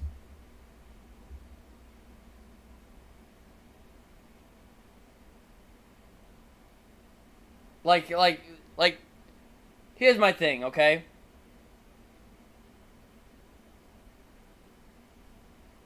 How can you look at the smile and not be happy for her? You know what I mean? Like, how, like, I don't give a damn, like, who you're a fan of. Just to see the pure joy, happiness. This moment made her life. How can you not be happy for her?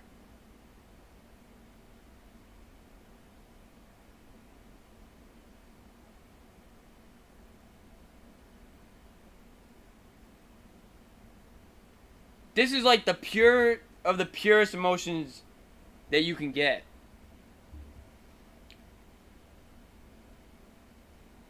I couldn't show my I wasn't able to show my emotions. I'm telling you right now.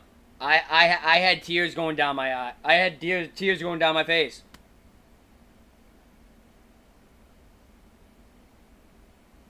I wasn't letting you guys see that side of me. No way.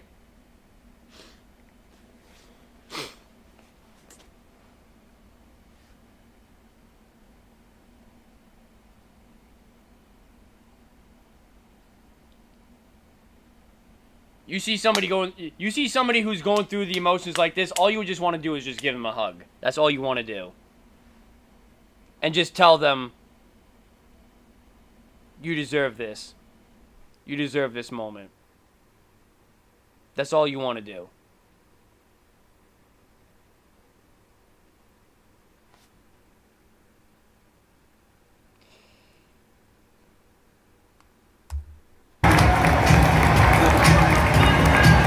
They fucking did it.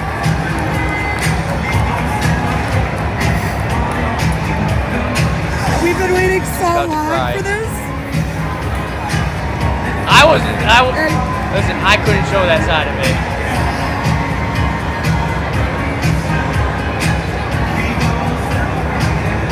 All the anxiety is worth it, you know? Let it No all out. rally towels. They know better.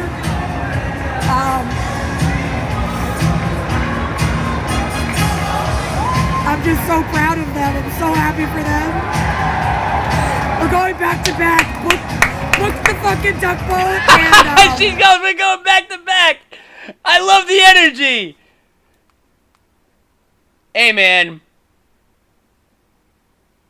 I won't rule it out.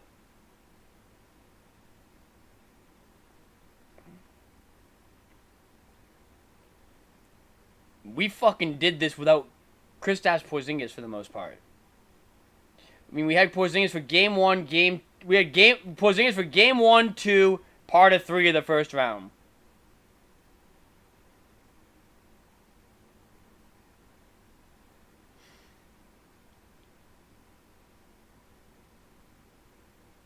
Yeah, Ben, me neither, man.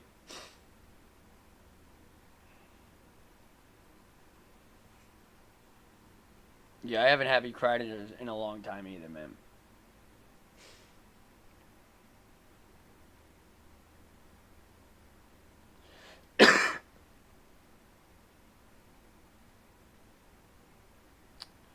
I think the last time, God, I don't even know.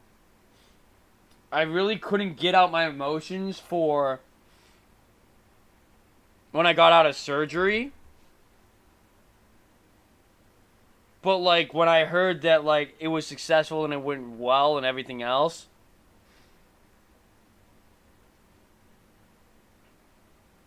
And it went better than expected. Like, I wanted to there. But I knew, like, if I did, I had to hold my composure there.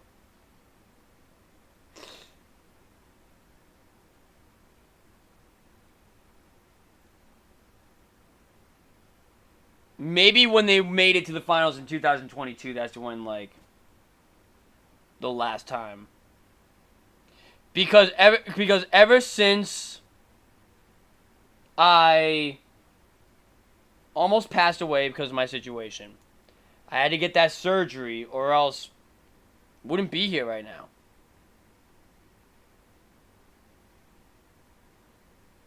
Got the surgery. My goal was to recover in time to watch the Celtics win the NBA championship in person.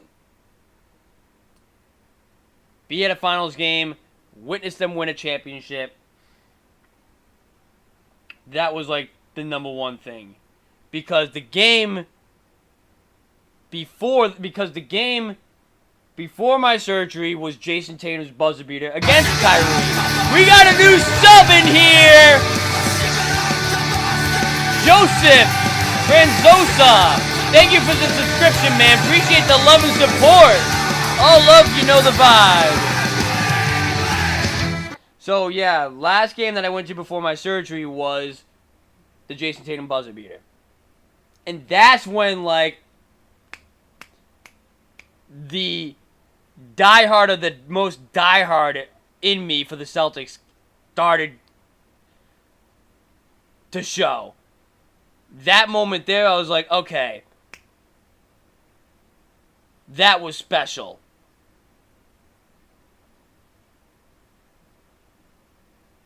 And after that moment, I knew they were gonna get to the finals. So my goal was to get healthy in time to go to an NBA Finals game and to see them win a championship. That was my goal. Obviously, the championship did not happen.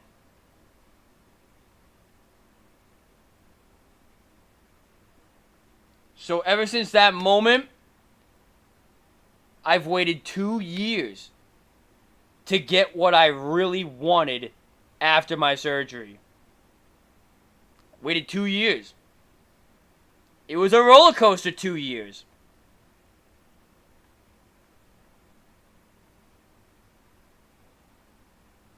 I fucking got that shit. I fucking got it. I got it this year.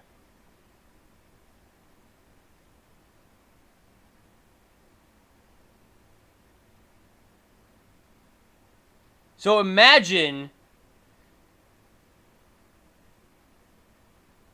I can't even imagine like what she's going through with these emotions here, because like she's been a diehard of the most diehard, what, forever? I mean, she's had some ups and downs through her road too.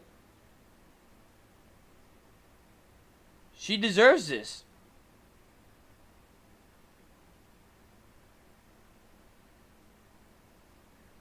And I'm happy for her.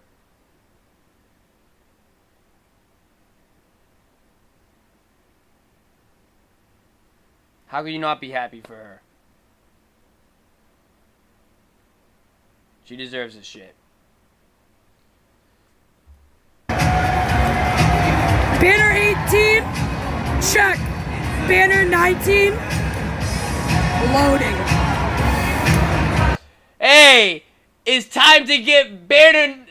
Well, hold on. I'll restart that joke. It's time for Mr. Forever 19 to get Banner 19. That's next for Mr. Forever 19 is Banner 19. Oh man, that would be nuts. Banner 19 for Forever 19. Oh, that's a cool slogan, man.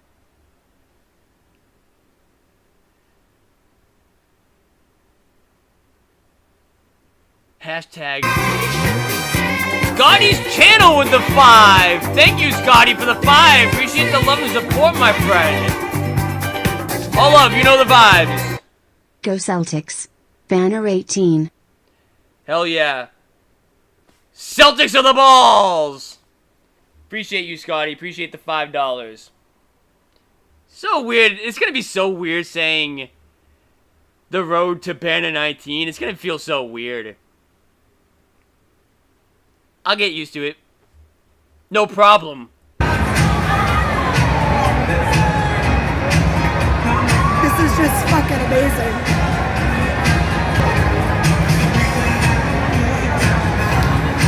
It's crazy because exactly 2 years ago, I was sitting here watching the Warriors crying. Yep. And now I'm crying because we finally did it. I have like no voice right now. Parade's gonna be lit. I've never been to a parade. So shocked. For any sport. I know that sounds crazy. It is. I thought for sure you would have been at one for the Red Sox. Especially 2018. That's the one I thought you would have seen at least. Great slogan. Hell yeah. So surreal. They fucking did it. I'll save it for when they actually get Banner 19. This has been your recap. Out the Garden, my second home, my favorite place on fucking earth. And this team is my life. Like, I'm so happy and I'm so thankful for everything, and I'm so proud of them. Till next season, this has been Brie Marie D. Standing no. Standing no. Standing no for Brie. W's.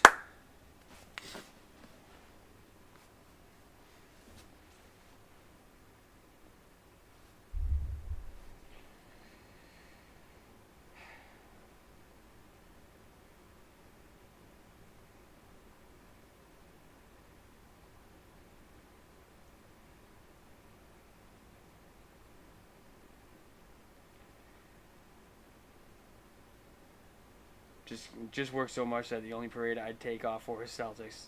I took it off. I took off Friday. I gotta go in. I tear up rewatching that every time. Oh man, damn. Well, you're gonna get your parade that you were not able to see 16 years ago. You're going to be front and center, watching the duck boats, with your team at the top of that pedestal. Listen, I cannot wait to be there with you for that. It's gonna be a fun day.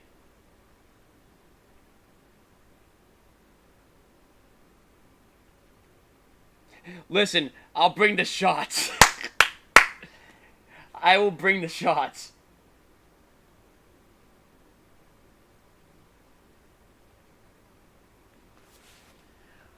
Love and appreciate you all season long. I'm psycho and didn't sleep all day. I haven't slept all day either.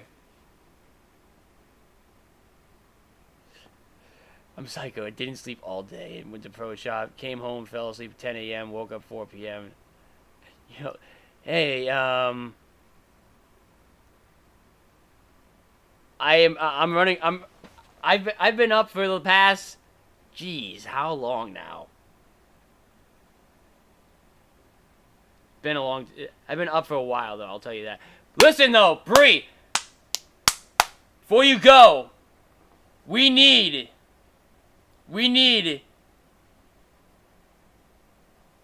Where's the camera? I'm pointing at chat. I should point at the camera. We need a Celtics collab now. We need another Celtics collab to celebrate the banner. This one's gonna be legendary. Like an end of the season recap live stream or podcast. Honestly, I would say live stream like we did last time. I think that one would be sick.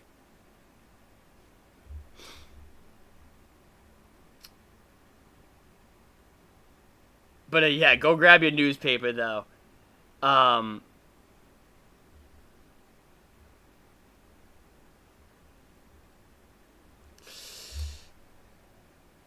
We didn't get a chance to do the recap after a road game for the playoffs. We didn't get a chance to do that.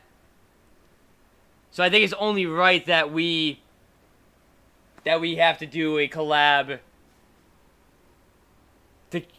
to finish off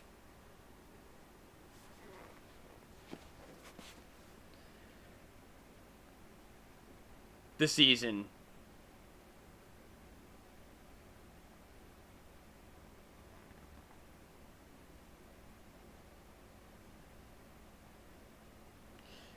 You guys love it every time Bree comes on this channel. You guys love it. So, let's see what we can do.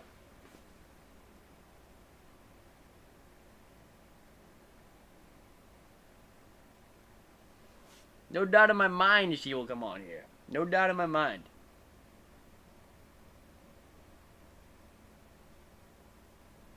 I know for a fact she will come on here for that.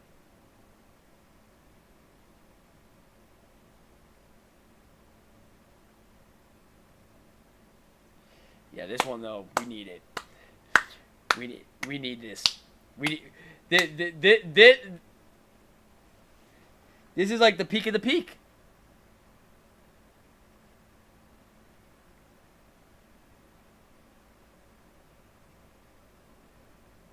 We'll figure something out.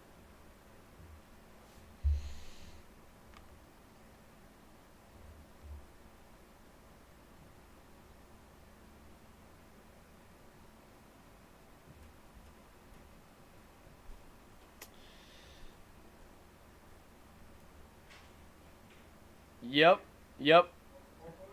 No. Yeah, you can heat me up some. Thank you. That's what he came down here for? I thought he was coming down here to tell me I had to call. Never mind. Here's a good question in chat. Is this your favorite Boston championship? Ooh. Are you talking personally, or are you talking about just result-wise? Or like the storyline?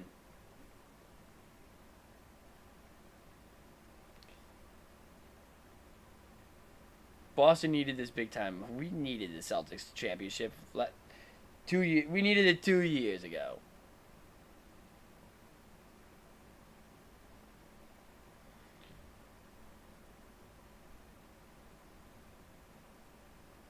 Jeff Van Gundy, Clippers head coach. Yeah, I did see that.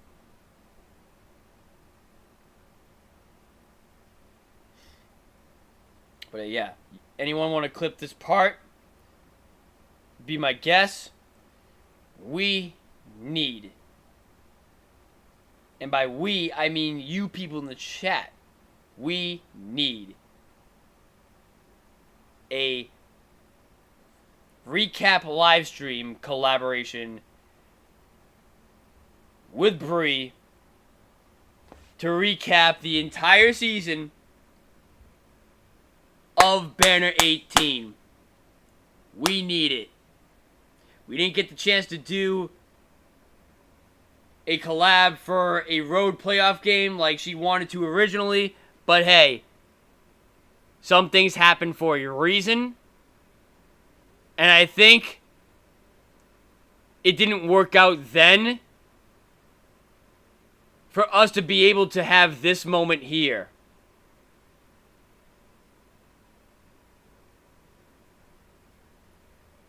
A nice little collab to end this fantastic and phenomenal season from the Boston Celtics, clinching Banner 18.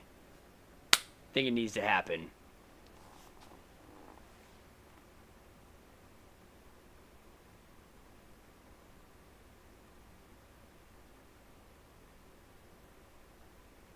He told me he was going back to we was going back to back last night, bro. What the Who told you that? Wait, what? Hold on.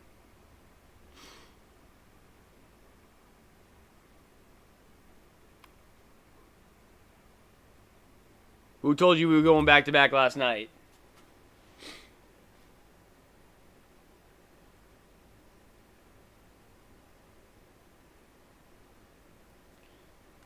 All right. Oh my god, it's 11:18 already. Holy shit. How am I still up right now? That's my question. How the hell am I still up? And I kind of don't feel tired. Oh, Van Gundy? Even though he's going to the Clippers? Hell no, that's crazy. That's crazy for him to say that.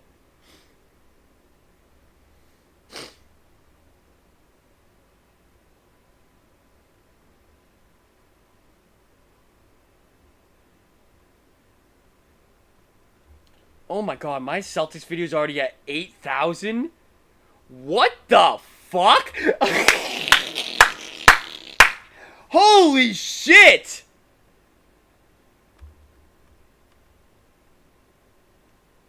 God damn!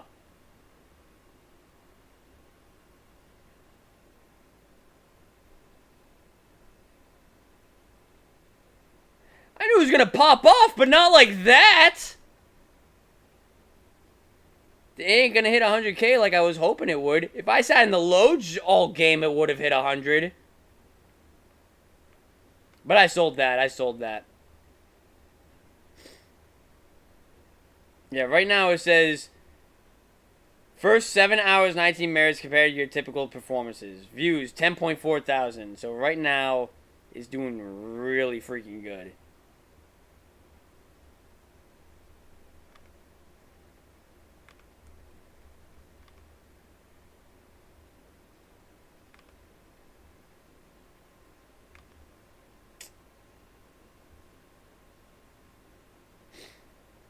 I'm trying to see some videos that I saw earlier to react to.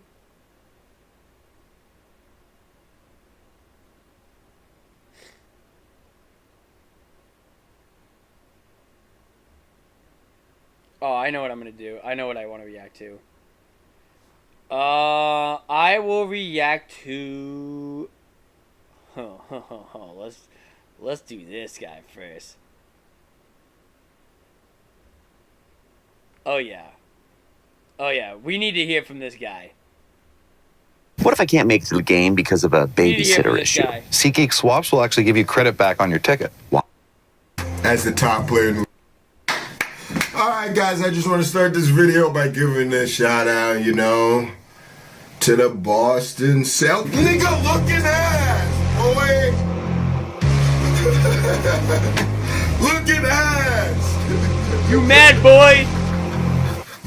Y'all see Tatum doing all that pandering at the end, trying to get that finals MVP. That nigga was putting his hand up like, yo, like that? You nigga, you can do all of that you want, Tatum. You ain't get that finals MVP, boy. You think he cares? You think he cares? I know he. Yeah, y'all got it done. I mean, listen. You got the winner ring. is the same winner as last year. Can you say the same about Luka Doncic? Nope.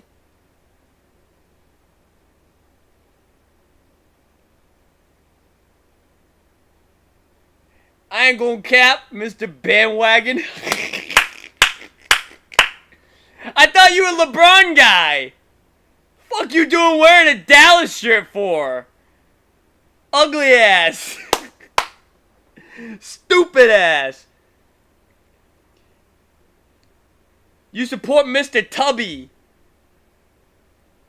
who eats donuts for breakfast every morning. Which is, honestly, that's what I should do to gain my weight back. Went to the most overpowered team. What do you want me to say? The Celtics are not the best team. They're just the most overpowered. Y'all let them get Drew Holiday and Porzingis. That was cheating from the moment. How does that make any sense? They weren't the best team. They were just an overpowered team. How does that make any sense? Doesn't that mean you're the better team? What the fuck? They did it. What type of BS is that? So they got the most overpowered team in the league, and they go ahead and got it done. You want me to clap it up for them? I guess. Whatever. Good job. Whatever. I guess. I mean, I'm not really mad that Boston won. Like, only team I didn't want to win was Denver. So, as long as Denver didn't win, I'm good. But at the same time, you know, I wish the Mavs would have made it a little bit more interesting. If they would have won last night, I probably would have went to Game 6. God damn, I wanted to believe in them, but the way that the Celtics beat them in those first 3 games, I knew that Game 4 was just them trying to win it home. I already knew what that was. That's why I came in and said that last video. But I'm not one of them type of fans that's gonna, you know what I'm saying, change their mind just because Luka and Kyrie couldn't get it done. I still got Luka as the top player in the league. I don't give a fuck that he lost. I still. Then you stupid then. Then you dumb as hell. Luka best play. Bro, you can't even put him top 5 right now. Fuck you mean you got him as the best player in the league?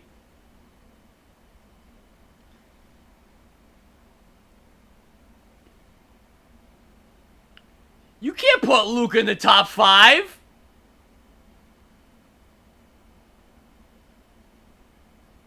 Tatum just busted his ass.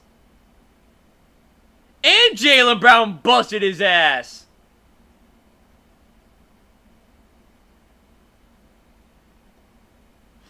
I said at the beginning of the series, you want to call it even right now? Okay. by the end of this series, we're going to really know who's the better player. Right now, at least. Tatum or Luka. Why? Because who's going to help do the most for their team to win a championship?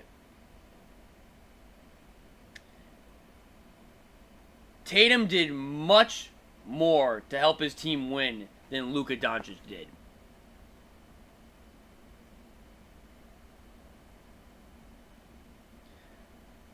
I don't even think that was a debate.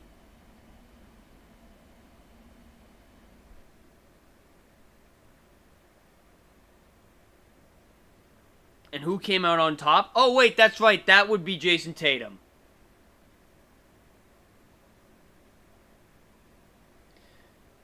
So right now, you have to put Jason Tatum in the top 5. You have to. He's in the top 5 with Jokic, Giannis,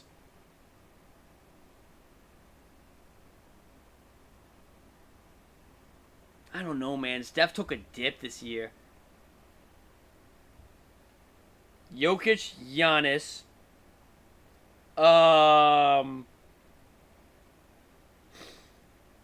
Who else would I give the edge to?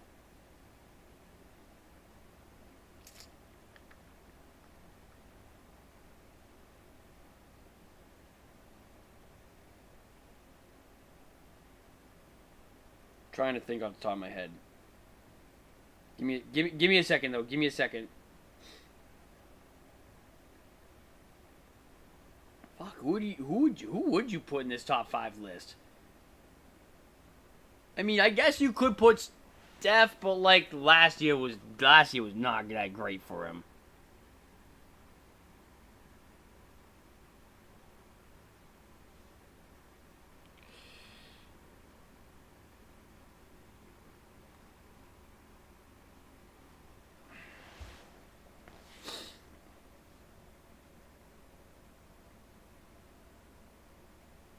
I don't even know. It's still too early to make that list. But regardless, though, Jason Tatum's on that top. He's on that top 5 list. He just is. The difference between top 5 players and top 10 players is that top 5 players can lead a team to a championship. Has Luka proven that yet? Nope. Nope. So because of that reason, I have to keep him off my list right now.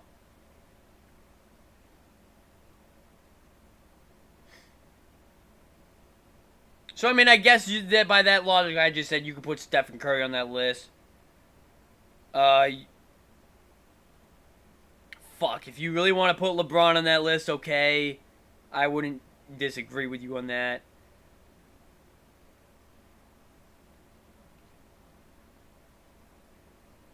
Joel Embiid is not a top 5 player in the league. I don't give a damn what you say about him. Not putting him in the top 5. I'm not putting Luka on the top 5 either. Yeah. Still got him at the top. I don't care. He was injured, pussy.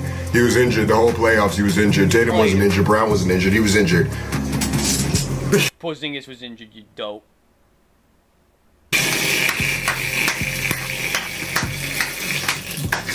That's NBA fan favorite line. He was injured. Nah, but I really need all of y'all.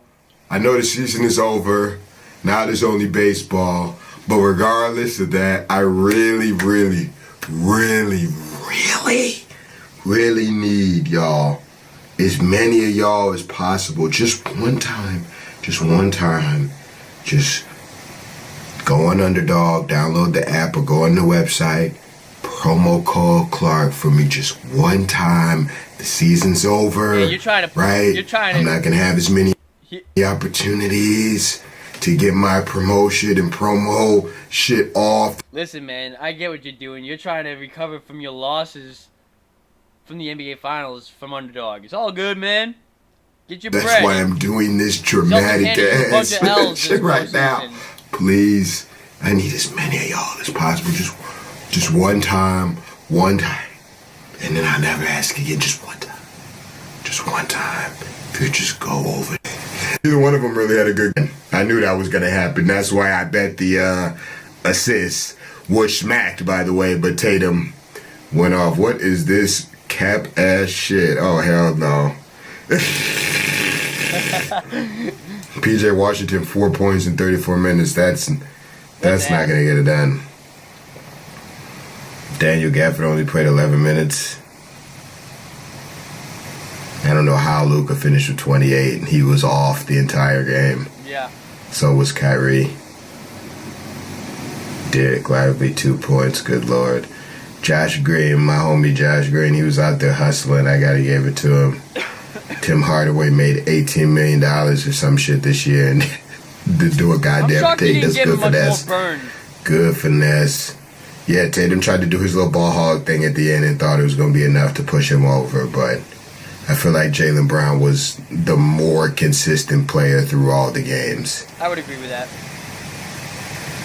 But Tatum is also the best player on the Celtics, so I can understand why he would be upset. The fuck, I would have been upset too. Nigga, that's my award. Y'all know that. That's my whole thing. I don't give a damn who played the best in the finals. If I'm the best player on the team and we in the finals, I'm not gonna lie to y'all. I don't give a damn who played the best, nigga. I could play the worst.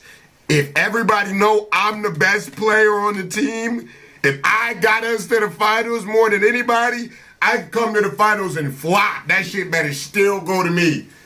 So I can understand why he's upset, but GG's. Let's be negative. Luka, can you put your feelings into words? Obviously, tough loss. You guys really had a great season. I know it's not easy to think about right now, but just what's going through your head right now? Nothing. Said we lost. Not specific. Hubby! Go eat a donut! Now that the series is over, how much were you hurting? It doesn't matter if I was hurt. How much was I hurt? Real nigga. That's a real nigga. Yeah. That's a real nigga. He could have came in there and said I was hurt as shit. Doesn't matter, nigga. We lost. Who cares? I was out there. Tried to play. But I didn't do enough. Because he's basically saying don't discredit what they did. It's not your fault, Luka. You did enough. It's fresh right now. You did enough, Luka. So much has changed with this organization. You had 30 a game in the last season. There's another side of the ball, man. Their team was overpowered. They weren't better than y'all. They was just overpowered. Kind of the state of the franchise now, and the opportunities going into the future for this group. I feel great. We did some great moves. I would say we've been together for 5 months. I'm proud of every guy that's up on the floor, all the coaches, all the people Dallas behind. had a hell of a year. Obviously, we didn't win finals, but we did have a hell of a season, and I'm proud of every one of them. They had a hell of a year. Third row on the right, Eddie. It was a hell of a season. What did the Celtics defense do that made things so... Nothing, nigga. They're just big as fuck. They were physical a lot. That, a.k.a. they're big as F. Oh, no shit. They're That's big. Cool. They're not doing nothing. Them niggas huge. Appreciate you bringing right, they're just large. There's a question just big. For the Olympic qualifying tournament. What do you... I want to talk about it. Yeah, bro. I just lost 20 minutes ago in the NBA Finals. Do you really think that I'm thinking about the international team right now? Some decisions to make. Just trying to get a little bit healthier. We'll talk. We have interviews in 2 days, right? So I'll give you an answer to that. Any other questions, Steve? Right behind. Steve Ashburn, NBA.com. Luka, what do you take away from this that will help your team get back here next year, ideally, and win it next time. Is there any particular takeaways from being in the finals? Right now, I don't really know. It's not what I'm thinking, but they're a great team. They've been together for a long time, and they have to go through everything. So we just got to look at them, see how they play, maturity, and they have some great players. We can all learn from that. Yeah, y'all got to get some glitchy players to get an overpowered team, and then you'll beat them. Mike in the front. Mike Curtis, Dallas Morning News. Get a glitchy Clint Capella. Race there at the end of the game. Just interested, what can you share about the Or Chris Middleton, or some nigga with some defense. And it'll be lit. Stay together, man. Bam Adebayo. And Kyle on my team, on our team, is unbelievable. No. You said it right the first time. It's your team. It's your team. Just helping, we said we'll fight together next season, and we're just gonna believe. Any other questions? Excellent. Sheesh. Spooky. Why was Kyrie's 11 minutes and Luka's was 30 minutes? I gotta click on it. I have to see what this thing has got to say. I'm sorry, y'all. Kyrie, Joey Moscato with plus points. Obviously a difficult loss tonight, and that goes without saying. But I wanted to ask you about the future. You guys have built a great core, you and Luka, a lot of guys around you. How confident are you in this team's future? They will be back. Very confident. That's what's... Kyrie is always so positive, man. We can take from this series. I wish I could be this positive. How far we made it, and maybe if y'all use my sign-up code and I somehow got to $200 million, then I could maybe be this positive for y'all. Now it's just about being consistent. I think, probably in the last week I said that, I wanted to be remembered as one of the best teams of this era. Yeah, I know.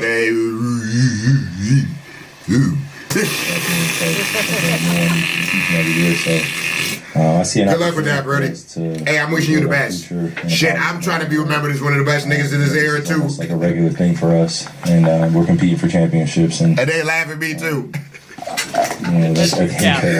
From a spiritual standpoint, I think I've enjoyed this journey more than any other season, just because of the redemption arc and being able to learn as much as I did. I fuck with that. Myself and my teammates and organization. Redemption arc. It's a lot of good people. Redemption arc. It makes coming to work a lot of fun. Redemption arc. I think it's easy to achieve goals that are bigger than yourself because everyone's really dialed in and having a good sense of joy about them. Second row to the left, Tim. Tim Cato, The Athletic. Kyrie, over the past week, Luka has talked about failure being something to learn from, to grow from. As a 12-year veteran or a 32-year-old veteran, how do you actually take failure and take those lessons and grow from them and not just let it become a cliche that's kind of set in these situations? It starts in the summertime. It starts, early in preseason when you're developing your habits. And I think we went 0-4 in preseason start, which wasn't the best start. But we got off to a pretty decent start to the season. And there were some injuries and some uncontrollable things that happened. But I think if you look at the overall big picture, Luke was right. And I've been saying it too, just failure, it can inspire you beyond measure. And we started off as a 5th seed and then started on the road in every series. And we were able to accomplish this. And we were able to grow as teammates and as a brotherhood here, a sisterhood here. Where we can really take that as a positive note for the summer. Failing at this stage definitely sucks. It's a bitter feeling because you want to keep playing and you feel like your best game is coming up next and the shots that you shoot next game are coming up, and now we got to wait, I think, 2.5 months, 3.5 months to the new champion gets a chance. So I'm grateful for the opportunity to be able to grow with these guys in this locker room, everybody across our organization. We've been able to celebrate our wins, but also learn how to celebrate our losses too and how to grow from that. So that's the difficult part of being human. When you really love something, you really want to win, and it doesn't happen, how do you respond from that? So I think that's where we are now. But I think I can tell you pretty confident that we'll be back in the team pretty soon. Let's go, Kyrie! When I was shaking everybody's hands, that was more of a sign of respect. He did the LeBron on them niggas. Journey. They've been through an incredible 5 years. Did the LBJ on them niggas. Or losing in the finals. So they know what this bitter feeling feels like, being up here and answering questions about what this next year holds. And I think they used everything as motivation. They were healthy, and they really kept their head down and weren't paying attention to any of the personal accolades or individual accolades. I think they just came together as a team and were okay with each person being great in their role and selflessly putting their best foot forward. So I think we learned more than anything from this series on what it takes to not only get back to this level but win at this level. And the Celtics are the perfect example for us this season because of how much they've had to deal with in the past few years. So it's admirable, and to see did JB win Finals MVP? Yeah, that was big time to see that trophy in his hands. I think him and JT should have split it, but those two guys in particular have almost been like students and as well now becoming teachers in their own right. So to see them accomplish that, I'm really proud. And also extremely motivated to get back to this position in the next few years. Kyrie's a great guy. With my guys. I never forget, y'all was hating on this nigga. This was the nigga y'all was hating on. This was the nigga y'all was hating on. And all he did was drop a link. He didn't say shit, just dropped the link. We not gonna get into it, but this was the nigga y'all was hating on. Don't forget that. Don't forget that. There's a time in the game where you have to... Alright. We're not watching the highlights because you know what will happen. What else will I watch? I will watch,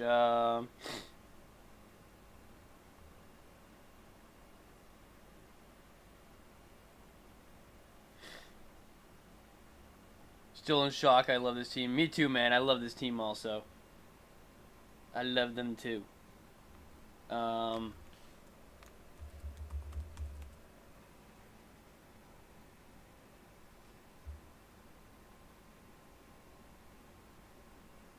Let's watch, I would say Flight, but that would be copyrighted. What was I gonna watch? Oh yeah, I wanted to see the highlights, like from after the game, like champagne and everything else. Let's do it like this. Filter. Say today.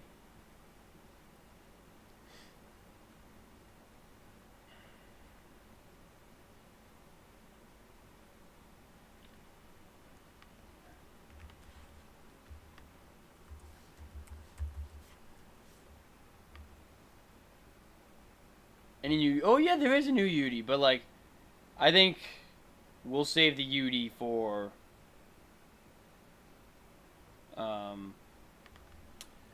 some fun streams down the road, because now we just have the Red Sox. So Powerful gifts come from powerful places.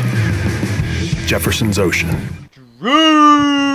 Drew, how would you describe, the dominance of this run? 16-3. This is the highest win percentage a Celtics championship team has ever had, surpassing the '86 team. How impressive was the run? Greatest Celtics team ever formed. Yeah, I think it was impressive. I feel like what people expected us to do, or even doubted us to do, we did. So, shout out to this team and this organization. We did it together, and that was the only way that we could do it was together. Front row here left. Drew and Nicky Alley, Field Level Media. First of all, congratulations. Wait, what do you guys have a lot of history in those rafters. You added some more tonight, or eventually will, once the banner goes up. What do you want people to remember about this team, 50, 60 years from now when they look back on this run? Man, that we did it together. I hope that when people watch us play, they see the joy that we play with, that we love playing together, and we got it done together. And I feel like that's the most important thing. Drew, what does it mean to you to see Al Horford become an NBA champion and to help make that happen? Yeah, it's just crazy to kind of look back. Before I was trying not to make that happen, and then obviously once I became his teammate, it was like one of the ultimate goals of this season. Knowing the type of person that Al is, knowing the leader that he is, even off the court, the father that he is, just an all-around great person and great human. I'd run through a brick wall for him. So I'm so happy. As that a lot of Celtics fans would too. Tanya, fourth row. Drew, Tanya, Ganguly, New York Times. Does this one feel different than the other one? No, it doesn't. Winning is also always great. Yep. When you do it with people that you love to do it with, it feels great. And I know what you was when you trying to see your do there. teammates celebrating and That was a jumping nice on try. each other I and give it an throwing A for champagne, there's nothing like it. Front right. Drew, when you joined this team, you spoke about being a part of a championship caliber organization. You said, I'm a Boston Celtic. Now that you are one of the Boston Celtics who has risen a banner in the rafters, like, how does that feel, like, reflecting on where you were at when you got traded to Portland and then 2 days later got to here? And then we're excited about being here. Yeah, it's been a journey, you know. And I think just being able to, I don't know, maybe reflect on it right now, it's crazy. It seemed like it was yesterday. Sitting up there with Wick and them introducing me and kind of just handing me the jersey and everything. I was so excited at that point. And then fast forward to now. It's like insane. That's when I was like, okay, but I'm blessed. I'm blessed to be here, and I'm so happy that Brad gave me that call to come through, and JT texted me, hit me up, talking about come on, champ. So it's been a hell of a journey. Shane, you got one? Front right. Enter Shane with Forbes. You've been on the other side of the Jason and Jalen connection for many years, and now winning a championship with them and for them. What's it like seeing that connection, that brotherhood? It's great. I think I've spoken on this plenty of times, but they get scrutinized so much, and they get so much pressure put on them from for not winning or making it to the Eastern Conference Finals 8 years in a row, or even making it to the finals and not getting over that hump. But I feel like people finally see the relationship that they have. They see that from the beginning they've always done it together. They've never compared against each other. They've always been joyful and happy for each other. So it's been great to experience on this side, and to get this win, man. It's just, hopefully it's a burden off of their shoulders, but another burden is doing it again. So yeah. Last question in the front. Drew, you've talked all year about how different Joe is compared to coaches you've had in the past. How much did he help shape your success this year? He's done a great job. He's definitely elevated my game, had me look kind of outside of myself and bring something different, you know. On previous teams where maybe I had to score more or I handled the ball more, here it was more about being available and knocking down corner threes and rebounding and doing things that help this team because of the talent that we have. And you know, he really opened my eyes to that, and from the beginning, really just made it known that whatever it takes, as long as it takes, we got to get it done. And I'm not the only one sacrificing. Everybody on this team sacrificed something. Thank you. That's what champions do. They put their own accolades to the side, and they focus on the main goal, and that is winning a championship.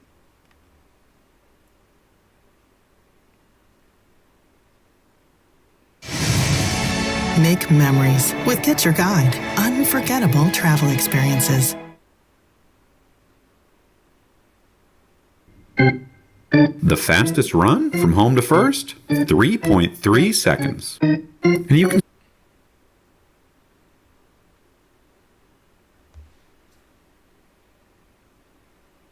Uncle Al Horford. Al Horford Take first is question a from Tim, champion. standing on your left. That should be a T-shirt. Obviously, you've played a whole lot of games and a whole lot of years to get to this moment. You're obviously enjoying it. Just what have the emotions of the past, I guess, half an hour or so been like as you've kind of had this reality finally sink in for you? Man, I'm so grateful. I know I've said it before, but it's the glory to the Lord for me, for putting me in this position. It's been a lot of years. I don't think it's sunk in yet. I'm going through emotions right now, but I don't feel like it's over. This is an unbelievable feeling. Yeah, the confetti, everything's going on, but it just hasn't hit me yet. Dave, on your right. Al, I think you alluded to it up on the podium, but you had a meeting with Wick 8 years ago, and then kind of your eyes got distracted by the ring he was wearing. How does it feel for you to know you're going to be getting one size for your hand as well? Wow.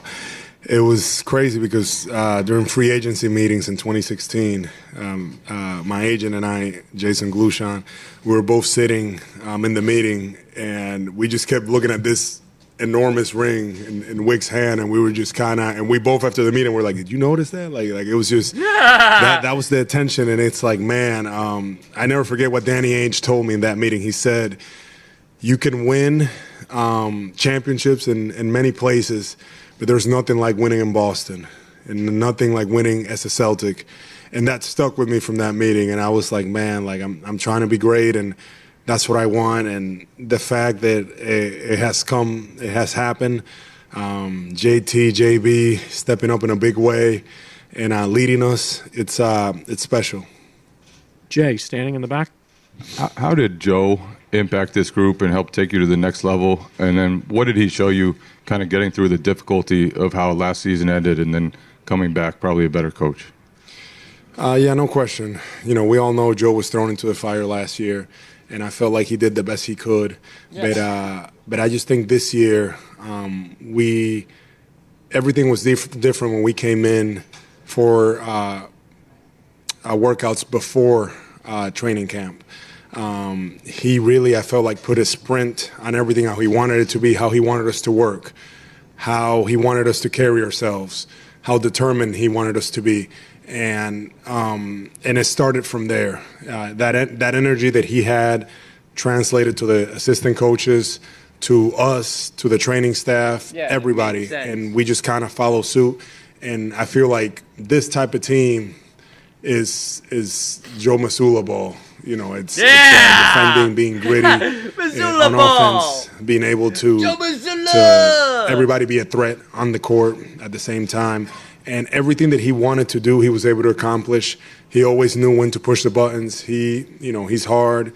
He can be a little wacky sometimes, but that's what we appreciate about him. He truly cares about us, and he cares about what it means to be a Celtic. David Aldridge, standing on the left. Al, as a veteran who has been through a lot of wars over a lot of years, I just wonder what it's like for you to be in this city with all of the history of this franchise and the pressure that's on guys to hang one of those banners, and how you think you guys pushed through that this year. Yeah, the first thing you have to do when you come here is you have to embrace that pressure. And I was okay with being in that position. I was okay if we were getting criticized and we weren't getting it done, because I understood what it means playing here. And to your point, finally overcoming that and winning and putting ourselves, with the greats. This is special. Our group, we've had a lot of hardships the last few years. Yeah, last year, in Celtics heartbreaker against Miami, Game 7. Year before, Golden State. It's been building up, but this team has been resilient. Everybody will know your name. We've continued to work. I'm so proud of Jalen. I'm so proud of Jason. Those two guys continue to take a step forward. People, all year criticizing them, all that expectation, all that pressure. They did it. They've done it at a young age. They led our group. I'm just very proud of those guys, and to put everything aside and focus on winning. Real question also. Fifth row on the left. If Tatum wins one more, does he surpass Kevin Durant me siento orgulloso de ser dominicano. on the all-time list, yes or no? ¿Qué se siente ser el primer dominicano en ganar la final de la NBA y a quién le dedicas este campeonato? Es algo muy especial para mí. La gloria yo se la doy a Dios, porque Dios me ha puesto en esta posición y yo estoy muy claro de eso. Y esto es para mi familia, ese apoyo que ha estado conmigo siempre, y también para el pueblo dominicano, porque yo entiendo que yo tengo mucha gente allá que me quiere, que me sigue, que ha estado siempre conmigo, y me siento muy orgulloso de representar a todos los dominicanos. No solo allá, pero en el mundo, porque yo sé que hay mucha gente de diferentes lugares, en Europa, aquí en Estados Unidos, que me están siguiendo, y especialmente los dominicanos aquí en Boston, que han estado muy pendientes. Lawrence, Jamaica Plain, Lynn, todos esos sitios, se le quiere. So here's Last my question thing, in the though. middle. If he ties KD Al, in rings, what went through your mind when Peyton hit that heat? all he would literally need would be the personal accolades, was dude, beautiful. and That was people beautiful. Will view He his did. career versus Kevin Durant's career and say, Tatum did not get carried. Kevin Durant had to go join the greatest team of all time in order to win. They won't be saying that about JT. They'll view JT as he was a big part of his team's success, and he did it on the team that he was drafted with, and he led the team to the championships. I think if he wins one more, he might have the discussion on KD. That, and you just kind of take a glance at the other team, and yes, it's one of those that just kind of breaks his your legacy spirit, will look much better than Durant. And then it just kind of fueled us. But Peyton, man, like that just sums it up. It was, so ups and downs for him not knowing what to expect, when to play, when not to play. And he is the kind of guy that he is a big-time player. And it's hard because we have a lot of guys. But, man, him stepping up cold, ready, not afraid of the moment, taking the shot. And, man, as soon as he shot it, like, I don't know how you guys felt, but I was like, man, this dude, he's about to knock it down. Like, this is crazy. So, man, the fact that he knocked it down, like, that was huge. That was special. Thank you, Al. All right. Oh, man. Jaylen Brown! Hard T MVP. fans, your network MVP. just got stronger.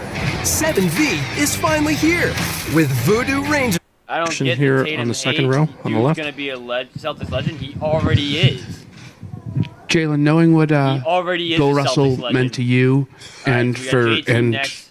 to have this moment in your life and your I know career there's a Joe Mazzulla tied one, to but, like, him in that way, what does that mean?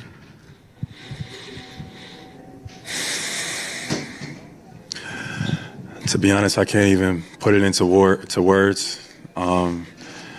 Just Bill You know what, man? You know what?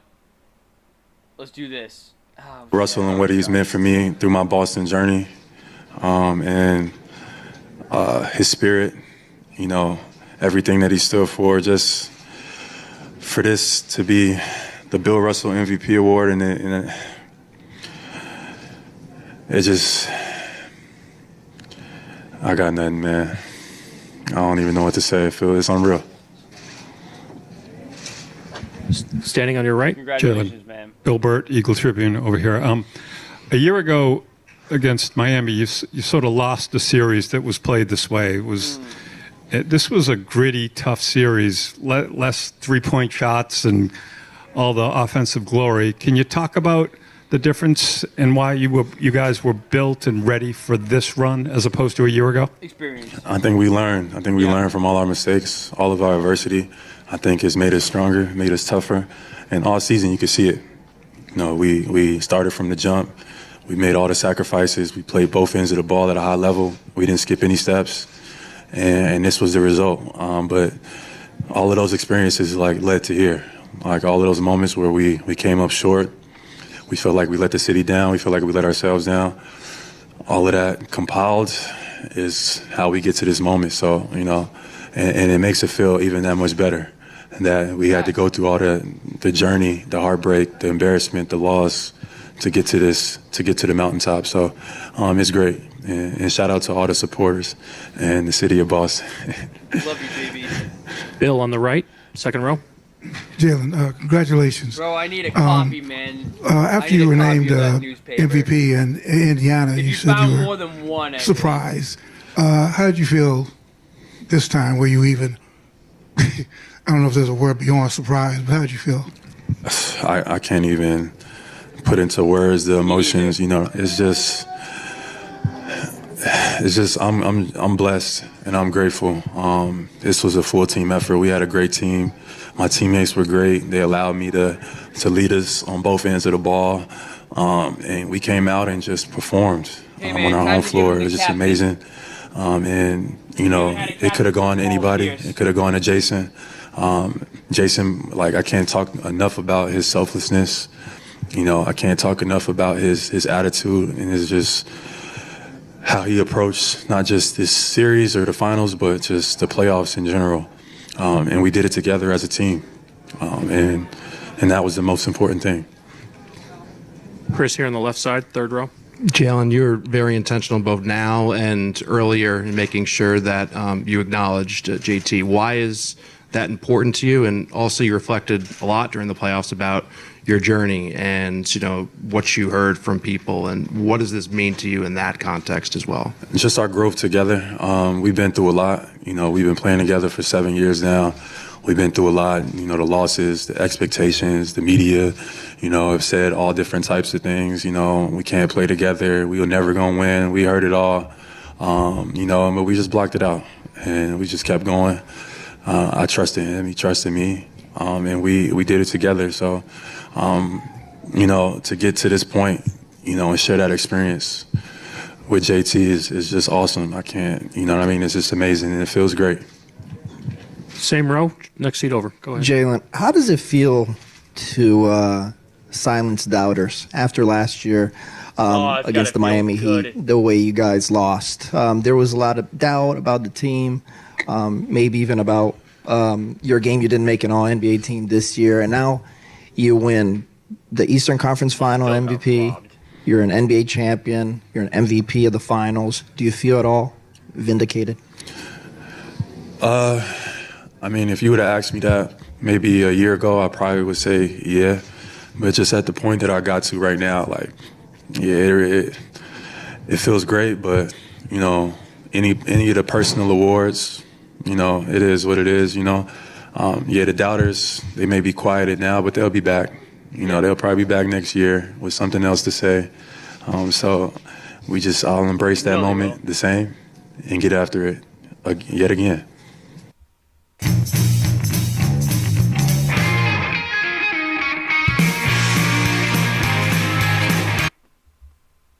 On your right, Gary, third row.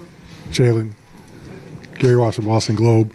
From the night you were drafted, and a lot of Celtic fans had not heard of you coming out of Cal. They just hadn't. There was kind of this unknown. Go Bears. Yeah, go Bears.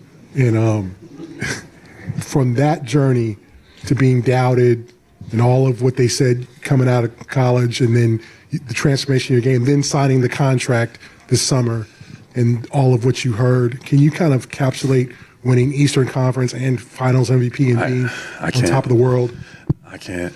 I absolutely can't, man. Just the story and the journey is awesome. Just being drafted here in Boston.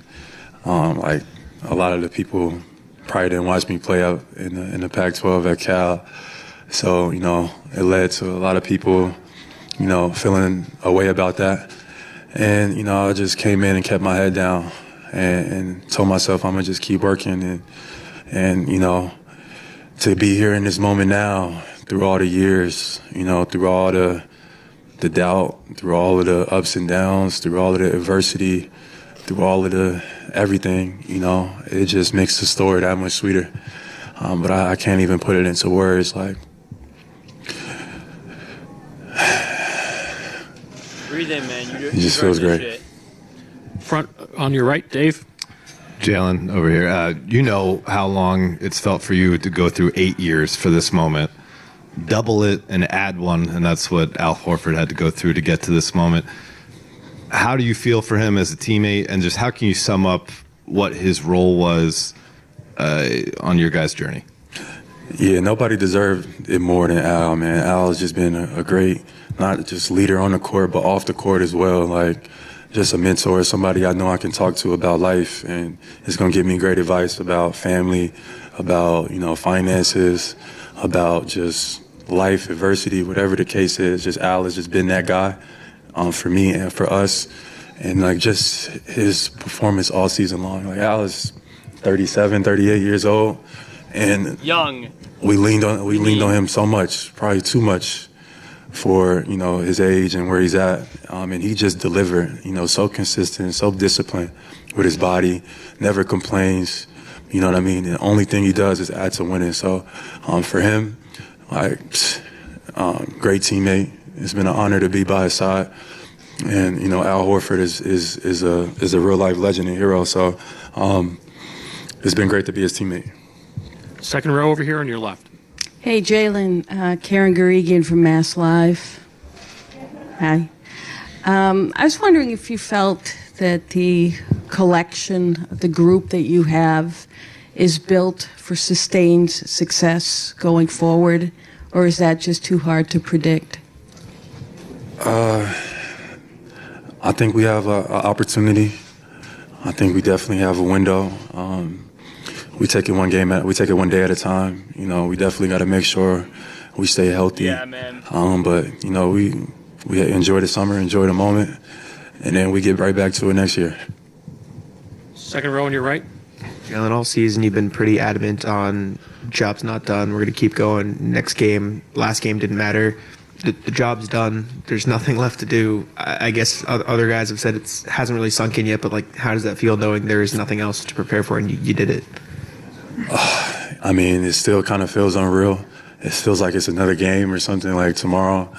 But, you know, I can't tell you enough about our group and our coaching staff. They were great all season long. They prepared us for these moments. We had an excellent game plan in the finals.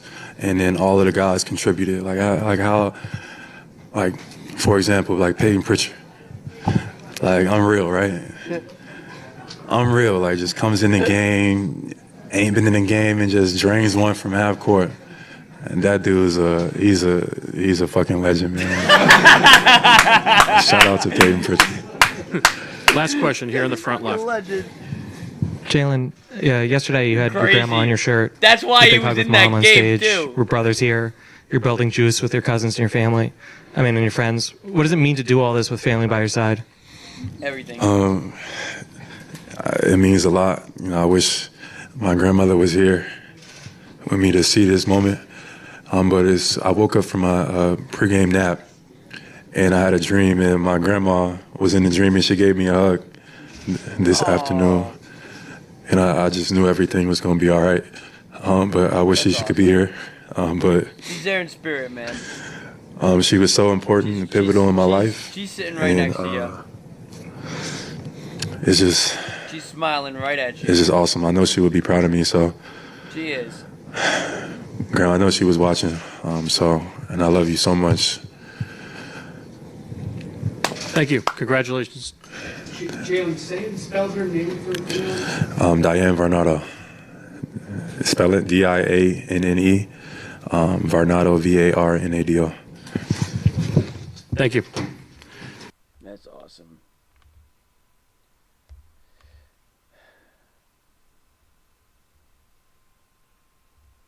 JT's is 7 minutes. All right, we'll watch JT's. We'll watch JT's and we... Get online in minutes. Web.com's AI builder makes it easy. Simply tell us some info about... You guys have been through a lot over the past several years. Obviously, a lot of close calls late in the playoffs. As the final couple minutes ticked off the game, you're on the bench, going through the handshake line there with everybody. What was going through your mind? It's a real feeling. Still hasn't really kicked in yet. Just trying, I guess, enjoy the moment. I kept saying, wow. These last 7 years have been a roller coaster, up and down. I had to listen to all the shit that people said about me. People wondered what it would be like if we didn't win. I guess we'll never know. And tonight, it was worth it. Oh my God. John on the right side, second row. John Corrales, Boston Sports Journal. I mean, Jason, you've pictured this, I'm sure, as a kid growing up, probably pretending to win championships and, on a hoop somewhere. Is there anything from that compares to this moment? I mean, maybe getting drafted, that's something that you dream about. But this is at the top of the mountain. To be able to say we did it, that we came together and we won a championship. Banner number 18 that's been hanging over our head for so many years. 16. To know that we're going to be engraved in history. And it still hasn't, registered. I'm just still trying to process it all. But we did it. We won a championship. over here on the left side. Jason, I'm curious to know what you said to Deuce after this, but I guess I'm more curious, what did Deuce say to you? He told me that I was the best in the world. And I said, you damn right I am. Gary, third seat. There you go. Jason, I mean, how long do you think it'll take to hit you? This is a career-defining accomplishment. Mm-hmm. Say that again, please. A career-defining accomplishment. Please say that again. Louder for the people in the back. And you have, and it's been a long 7 years. You're not 19 anymore. I mean, what's? Whoa, whoa, whoa, whoa, whoa, whoa, whoa, whoa! He's forever 19. Let's calm down the brakes. He's forever 19. But yeah, no, I get what you're saying though. Gary, third seat. There you go. Jason, I mean, how long do you think it'll take to hit you? This is a career-defining accomplishment. Mm-hmm. Say that again, please. A career-defining accomplishment. Please say that again. And you have, and it's been a long 7 years. You're not 19 anymore. I mean, what's going through your mind right now? All those tough times and growing up in St. Louis and coming here and just finally getting to the top. That it was all the sacrifice was worth it. I'm so thankful to have been in the positions that I was growing up. Thankful for my mom. Thankful for my dad introducing me to basketball. My grandmother who helped raise me. All my friends and family that have supported me. Every coach, every teammate that I've had. There's a lot of people that have had a hand in the success of Jason Tatum. So I guess in this moment, I'm just very thankful for everybody that supported me in the highest of moments and in the lowest of moments. I'm very, very appreciative of that. Matt, over here on the left, second row. Jason, given that this is a night you'll remember forever, what does it mean to you to have had the game that you had tonight, to not only win, but to have been aggressive and to have played the way that you played in a championship-winning game? I mean, this is going to be a night that I'll remember for the rest of my life, from the game, the celebration, these moments. Over the last couple of years, we had some tough losses at home in the playoffs, and we've lost the NBA championship at home in front of our fans. We had a chance to beat Miami in Game 6 a few years ago and lost that one. So to have a big win, the biggest win that you could have in front of your home crowd, I felt like that was really important to go out there and do everything in my power to make sure we won this game tonight. Ramona, left side, fifth row. Hey, Jason, Ramona Shelburne, ESPN. I know you've talked a lot about Kobe Bryant as one of your idols and somebody you've had in your game after and your motivation after. Now, and once you finally win a championship, now that you can say, I know what it took, right? What did it actually take? Was there something from Kobe that you learned? Was it just something you learned on your own throughout this journey? What did it actually take to get over that hump? It took being relentless. It took, being on the other side of this and losing in the finals and being at literally the lowest point in a basketball career that you could be. To next year, to the following year, thinking that was going to be the time and come up short again. So, I mean, people have said it before, but We did it, Amy. coming up Yes, we short did. and having failures makes this moment that much better. Because you know what it feels like to lose. You know what it feels like to be on the other side of this and be in a locker room and hearing the other team celebrate and having them celebrate on your home floor. Like, that was devastating. And now, to elevate yourself in a space that all your favorite players are in, right? Everybody that they consider greats or legends have won a championship, and all the guys I looked up to won a championship, multiple championships. So now I can like walk in those rooms and be a part of that. It's a hell of a feeling. This is more. I dreamed about what it would be like, but this is 10 times better. Cassidy, last question in the back. Cassidy Hubbard, ESPN. Jason, when Jalen won the Finals MVP, the first thing he did was look at you and said, "We did this together." What did that mean to you? First of all, congrats to him. Well deserved. Extremely happy for him. This is a hell of an accomplishment. The main goal for us was to win a championship. We didn't care who got Finals MVP. Right. I know that I need him through this journey, and he needs me. So it was great to see him have that moment and share that moment with him. I'm extremely happy for him. Well deserved. That was big time. He earned that. Yeah, he did. Thank you.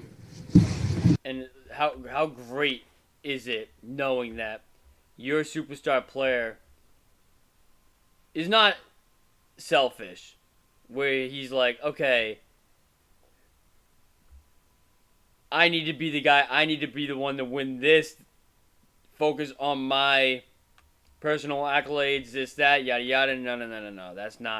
That was not his mindset at all. His mindset was to get that banner, get the trophy, get the championship, and that's all that mattered. Do whatever it takes to get that title. Doesn't matter who wins Finals MVP. What matters is that Larry O'Brien trophy and that banner 18. And the job is complete. So I think that's going to do it for the live. We were on for 3 hours and 16 minutes right now.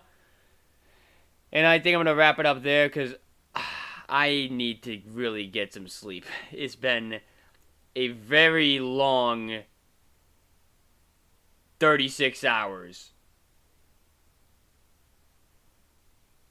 Actually, probably longer than that, to be honest. Because I also worked yesterday, too. So, that's going to do it for the live stream. Leave a thumbs up if you guys enjoyed. Subscribe now if you guys are new. You guys know what to do. Go check out our website. The link's in the description down below. Parade will be Friday.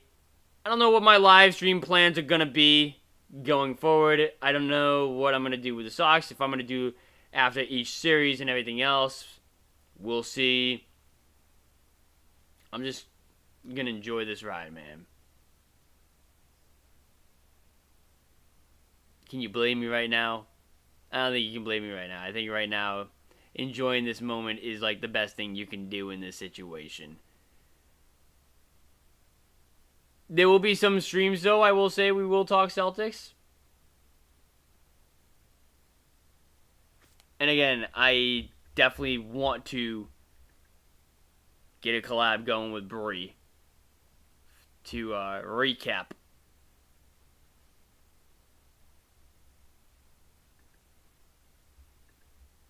this historic season. That's going to do it. I'm out. Thank you guys for watching. It's been your boy Jesse, and we'll see ya in the next one. Have a good night. Have a good night, guys. Peace out. And Banner 18 is home. And as always, let's go Celtics. Let's go Celtics. The Celtics are your 2024 NBA champions. Good night, everyone.